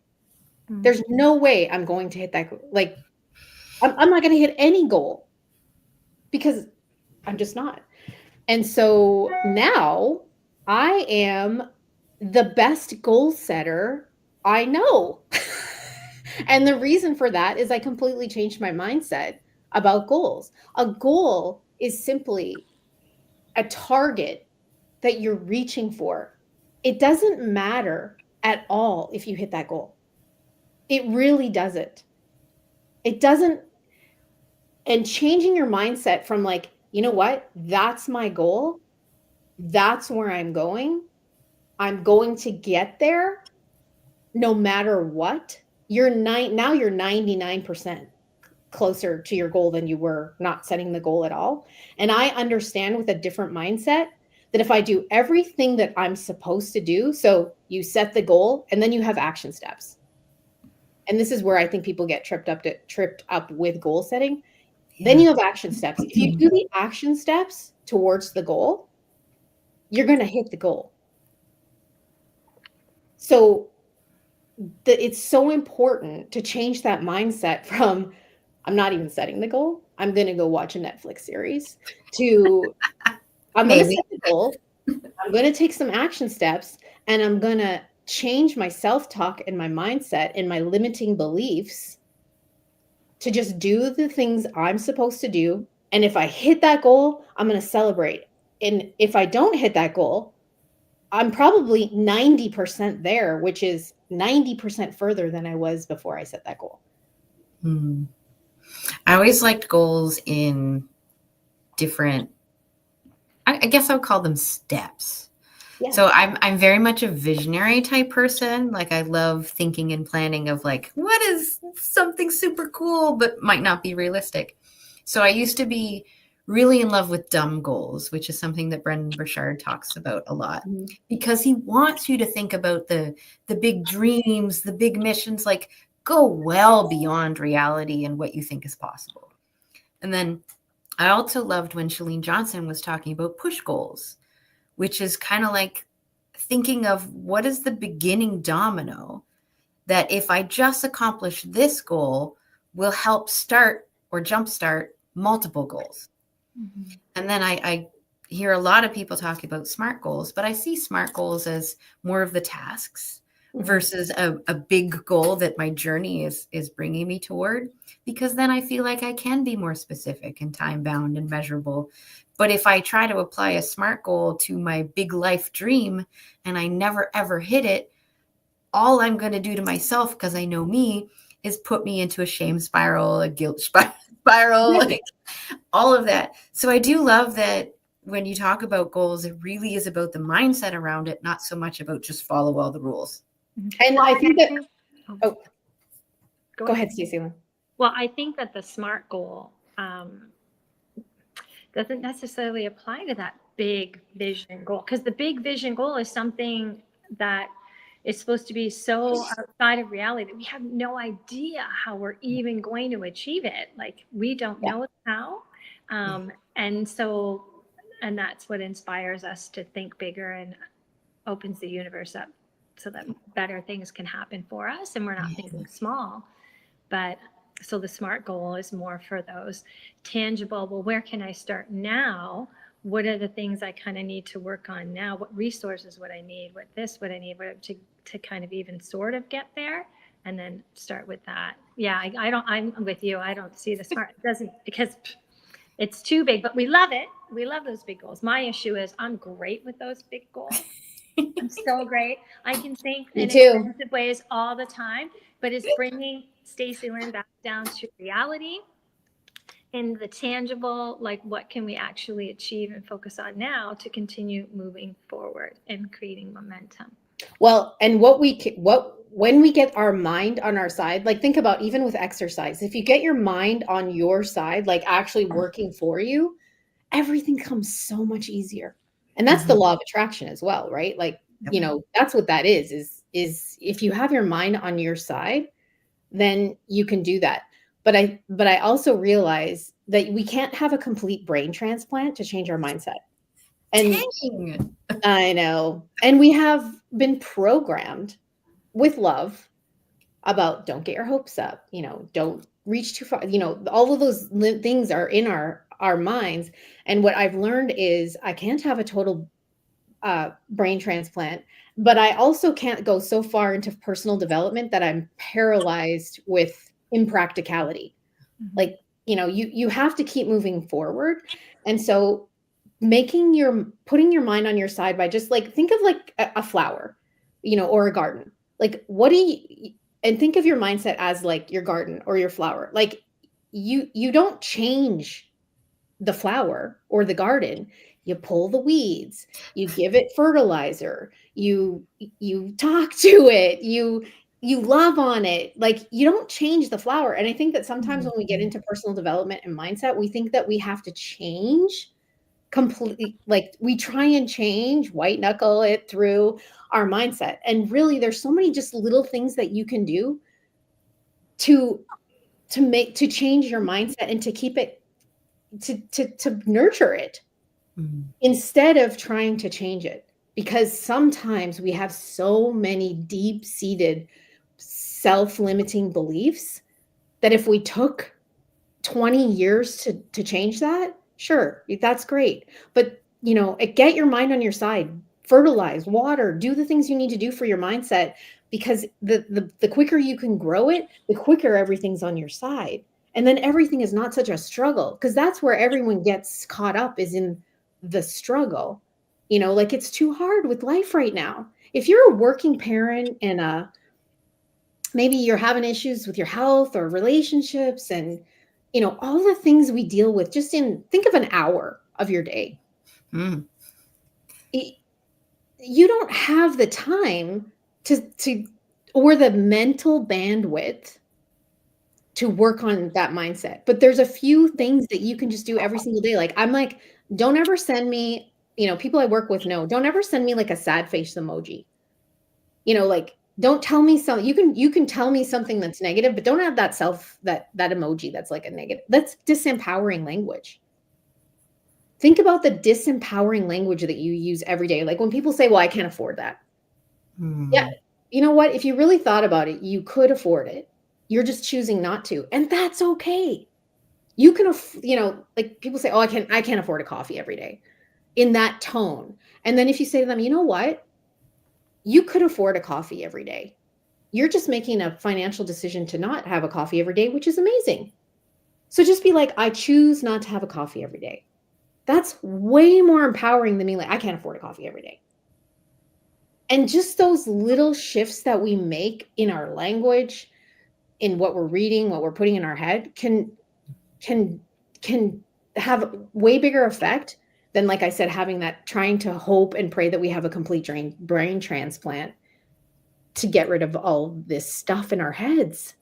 So it's all kind of about self-love and nurturing yourself instead of shaming yourself into having a different mindset. Because that's the thing with personal development as well, is I find that, you know, you're just like, oh, I don't know if I can make it through that. Because you see people stop in personal development. I don't know if you guys have ever seen that, where people are making strides, they're changing their beliefs, they're doing so great, and then they stop.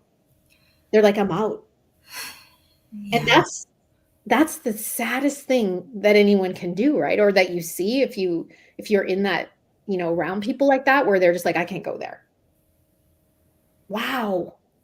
You know, and it's because they're so overwhelmed with other things. I get it.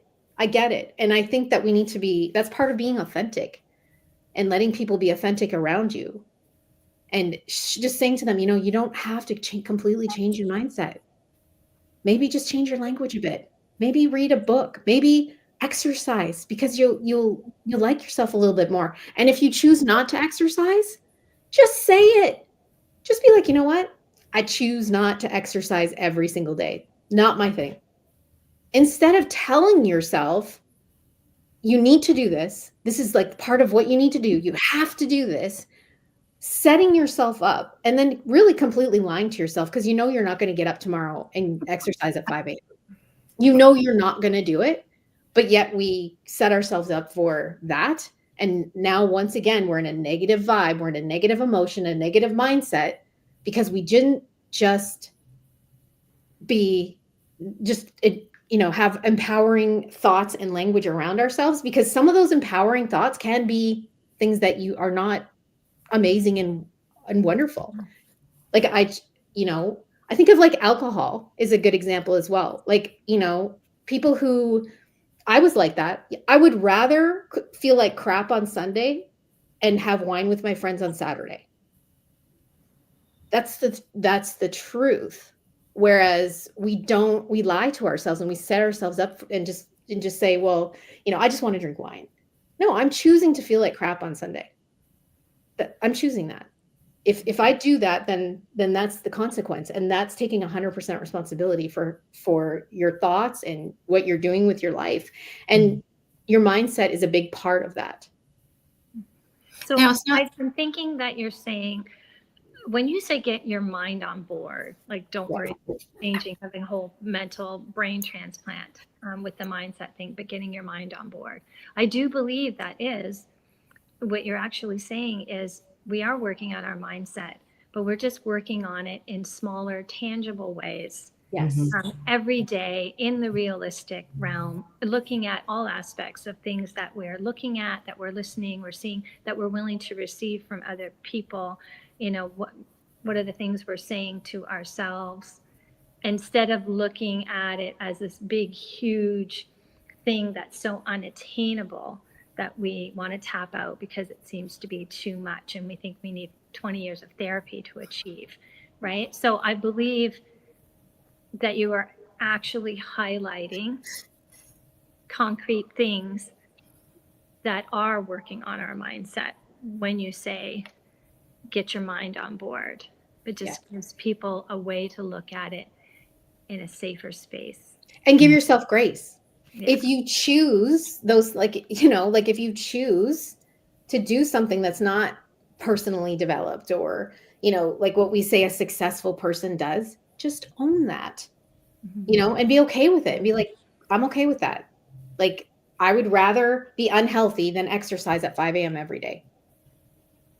Right. That's owning okay. The negative. You were talking about owning like the negative if you don't want to. Yeah. It reminded me of, and this is something that I do in my own life too. I allow for that negative emotion to come through. I own it. And then I talk myself out of it, up and out of it. And it's like my own Abraham Hicks rant. Yes. And I'll just go on this internal dialogue, and I will own everything that I'm feeling in that moment. And I will say, I own it. I accept it. This is how I feel right now. Life feels like shit. I don't like it. I don't know what's happening. Right. And then I'll continue to up level myself from there. It's like, okay. And then it might be, well, but it's okay. I know it's going to work out because it's always worked out in the past. And, you know, that's not really true because I just did that and I was successful at that. So that's not, and I'll just keep, blah, blah, blah, right? And then eventually I get myself back to a place where I need to be. But I've owned it. I've owned the negative space that I was in, and I've talked myself through it to the other side. And then it's like, yeah, let's get on with that project. You know what I mean? But if I had done that and created the scaffolding for that mindset shift, I wouldn't have been able to move forward at all, because I wouldn't be in the energy or the frequency to be able to think about that project. And exactly. And you'd be stuck. I'd be stuck. You'd be stuck.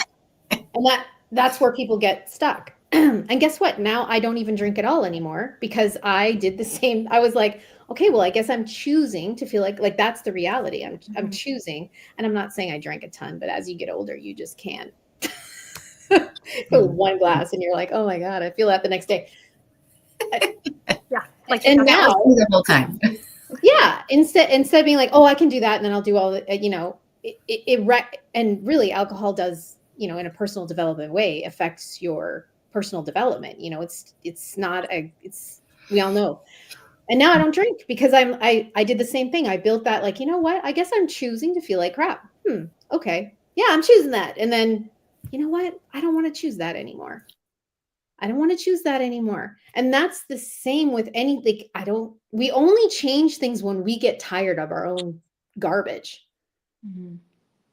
You can't force people to change their garbage. I can't anyway. You guys might be better at that, but you just, until someone is tired of their own garbage, then they go, oh, you know what?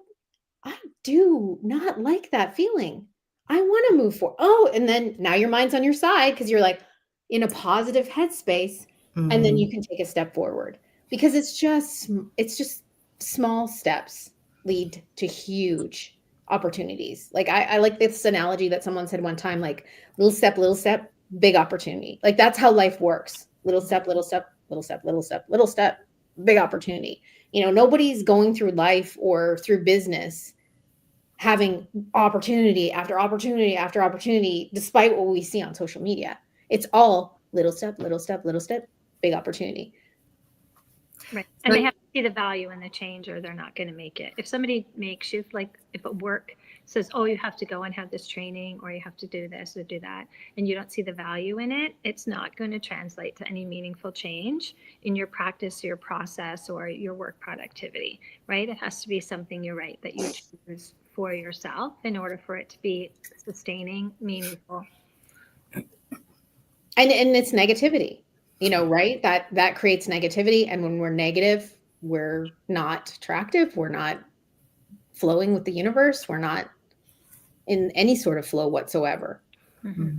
So it's all about getting yourself into the flow. But I like to give people just simple tools to just little tweaks every, a little bit every single, week, make a huge difference. Than trying to go to a weekend seminar. How many times have we gone to like a weekend seminar and just been like, oh my God, that's it. I got it. Like, like I'm going to change all of these, and then you get home, and how long does that last? 3 days. 3 days. Like till your energy runs out. Yeah. Till that energy runs out. Yeah. And us introverts laid in bed in a fetal position for 3 days to just try and not, right? I'm the opposite. I was like, I'm an extrovert that as soon as that high wears off of being around those people and not having those people anymore, like, because even during these interviews, I'm like, yes. And then my whole energy builds all day long that I feel it until like well past supper time. And then by that point, I was like, I'm tired. Yeah. But how many times have we done that? And we set people up for that. They go to a weekend seminar, and then 3 days, and then you say to them, you know what's your environment like? Mm-hmm. And then they're like, oh, you know what? I'm working in my basement in the dark. And you know what?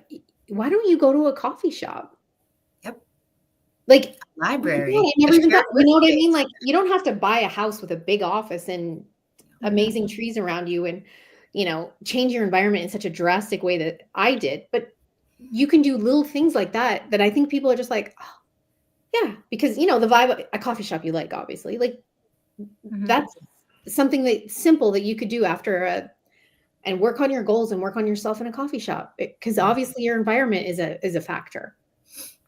I used to just have a living room chair shoved into a corner next to my closet in my bedroom. I didn't even have a desk. Like, my laptop was on my lap. That was my office. Yeah. And now, like, I have a legit office. I can't touch any walls. But it does. Like, when I worked from my bedroom, I would make sure that I went to the library. I went to all the networking events that I could. I went to shared working spaces that other people were a part of, and maybe they had an open house. You don't even have to pay for these spaces sometimes. You just go when it's free. Maybe buy a cup of coffee because you can't be there for nothing. Like if it's a place of business. Yeah. Choose to buy a cup of coffee You and be like, choose to I buy. love that I chose to buy myself a cup, like Yep. just, I don't know. But Just, you're an extrovert, Laura. Yeah. So an introvert who's like sitting in those four walls in their bedroom and just working out of there might have a harder time. That might be like Yeah. a real point of courage for them to start to look outside of the safety of that space, Yeah. right? To change their environment. It was just really small. Like I'm For also a myself. hand talker and my wall was here. So like I can't even move my arms. I just felt Yeah. so confined. Yeah. So Gayle, I did want to bring up a couple things. The first one is just highlighting the fact that we do most of the time know what we need. We're just not doing it. And I know that part of not doing it is that we haven't gotten ourselves to the energetic point of making that decision. And I also know from personal experience that it's because most of us tend to go into avoidance practices or distraction practices. And so we're avoiding and distracting ourselves from the emotion that would and is still telling us, hey, something needs to change. And we're like, nah, I'm just going to distract myself over here. And so it's not building. There's not enough of that tension that is forcing us into action because we're getting something else and we're filling another need that is more important at the moment. right. Like comfort or safety or whatever we think it might be. So then how do you help people see exactly what they're doing? Of you already know what you need to do. Here's how you're distracting yourself. How do you get yourself to that moment of finally making the decision and meaning it and really dedicating themselves to it? I think the hardest part, and I also I'm kind and I really love people. And this is a really hard thing to do when you're kind. And but here's what's here's what, then I had to take my own advice, which is you got to take 100% responsibility. And I learned that from Jack Canfield, right? Like if you've ever read any of that, you got to take 100% responsibility for where you're at in your life in every aspect. And so I had to take 100% responsibility of like, am I being a good leader if I'm just like, oh yeah, I get it. I get funky too. I love me a good 8 hours of Netflix, and I was the queen of avoiding. I used to go to the grocery store, just cross both fingers. I have no idea what's in my bank account. I'm just gonna, that, because I didn't want to look at the bills. I didn't want to look at the struggle. I didn't want to, and I think the first thing that I do to get people away from that is just saying that, being authentic myself and saying, listen, I am the queen of avoiding. I never wanted to look at my bank account. I didn't want to look at my marriage. I didn't want to look at my health. I didn't want to look at any of that stuff at all. And then I realized I have to take 100% responsibility for where I'm at. 100%. And if I'm okay with where I'm at, that's okay. Like I said, you can be, if you don't want to exercise, don't exercise, but just be like, I just don't want to exercise. I'm cool with that. Be cool with that. So taking 100% responsibility is the first thing. And then once you've taken responsibility, because you can't move forward unless you know, like I said, that you're tired of your own garbage. Yeah. Do you want to change that? Like, do you actually want to change that? And what parts of that do you want to change? Like, are you trying to grow a business? Are you just trying to work on yourself a little bit? And then what are the little things, like, how's your morning routine? Like, instead of getting up and watching TV or rushing or whatever, do you want to get up and read something or listen to a podcast or, and set your day up? Because we all know that is the key. Having a great year is all about having a great month, and then having a great week, starts with a great day. How about some affirmations? I'm a big affirmation person. So you got to simply get up in the morning. Don't think you're going to change everything in that next day, but just be like, you know what? Be grateful that you're waking up. Say a few affirmations before you get out of bed, before you brush your teeth. Like, whatever I'm looking for is looking for me. Like, I can do, like, I like all of those things. I got a million of them. Oh, good. We have about a minute left of the official interview. We have to make sure we get it in. Yeah. How do we find you? Right now, the world is changing. Like we got to be resilient, right? The world is changing fast. You can find me on Instagram, which is not necessarily my favorite place to be as an introvert or a 55-year-old. But that is, the link is in my bio to my website. So that's probably the easiest for now. And then there is you can get on my email list through that link as well. Awesome. So really quickly, if there's anything that you need people to take away from this conversation, what might that be? Give yourself grace, like for real. Like you cannot, like I said, have a complete brain transplant. You're amazing. If you went back and thought about all the things you've done in your life, you are capable of doing anything. If you're alive and in this world and listening to things right now and just seeing this, you're so amazing.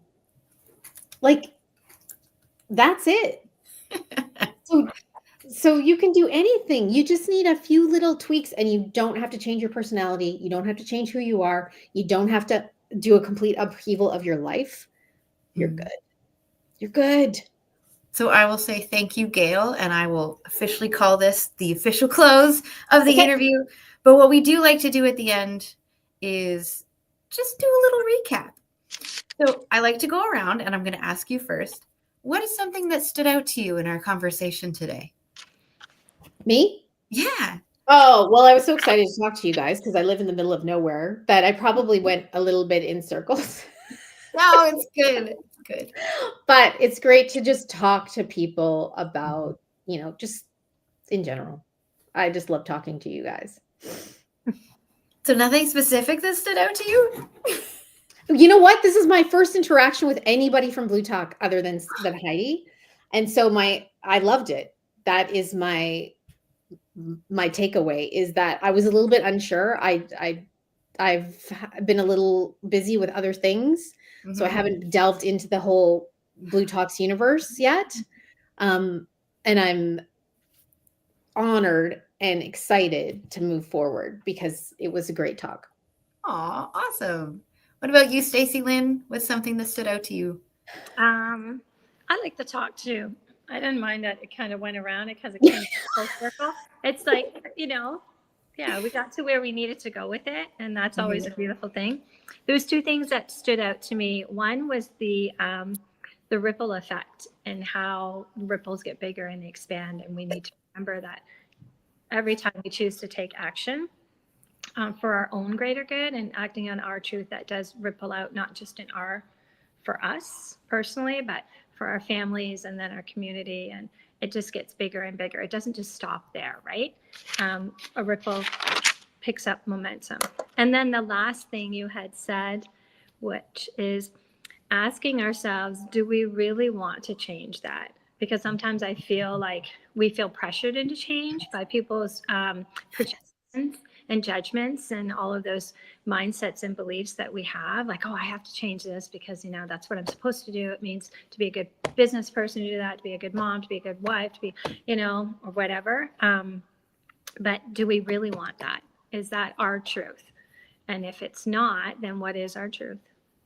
And be authentic in that, right? Or else we're going to try and change something and it's just self-sabotage, not going to work, right? It's like when you've been in coaching for 3 months working on the wrong thing kind of thing, you know what I mean? And you get to the end and you realize that that's not really what you wanted or needed. So, So being I'm not going to get up at 5 a.m. I don't. Yeah, me neither. I'm just going to tell you that. Me neither. And I'm never going to give up coffee, no matter what kind of diet or detox I'm on, ever. Because I love that. I never want to do that. So, yeah. Awesome. So then my takeaway was, you just reminded me that, okay, we do say that failures are lessons, but I liked the other word that you said, the redirection. Sometimes it's not a full lesson. Sometimes most of the lesson, you just need to shift here. You just needed that one last %. And so I just needed that reminder. Thank you so much, Gayle. I want to call this the official close of the day. So thank you so much, everyone, for joining us for day 4 of bLU Talks Amplify Your Message. And for those who joined us yesterday for networking, thank you so much. We had a lot of fun. I will remind people that the Experts Bootcamp is coming up next weekend on February 21st, 22nd, and 23rd. There's so much. We're going to be talking about TEDx and how to get paid to speak and podcasts and top 5% podcasts, how to sell books. People like Deepak Chopra are there doing, well, not there live. He had to do a pre-recorded interview with Corey. Unfortunately, he couldn't be live. Dr. Joe will be there. Lisa Nichols will be there. Like lots. Randy Spelling. Oh my God. How could I forget about Randy? Love you, Randy. So many awesome people to learn from, networking and events. Hopefully we'll see you there. Reach out to us. We can send you the link to join. Don't forget to join us tomorrow for one more day of Amplify Your Message. It starts at 10 a.m. Eastern on Facebook, LinkedIn, and YouTube. And of course, we end at, let's do the conversion, Laura, 1:45 p.m. Eastern, because I'm in Atlantic, so I have to keep doing that all day long. We will see you tomorrow. Much love from me. Thank you so much to all of our guests, and of course to my co-host, Stacey Lynn. Thank you. Appreciate being here. It's so much fun. I'll talk to you both in the backstage for a minute, but I'm just going to click end stream and sing a dance as we say goodbye.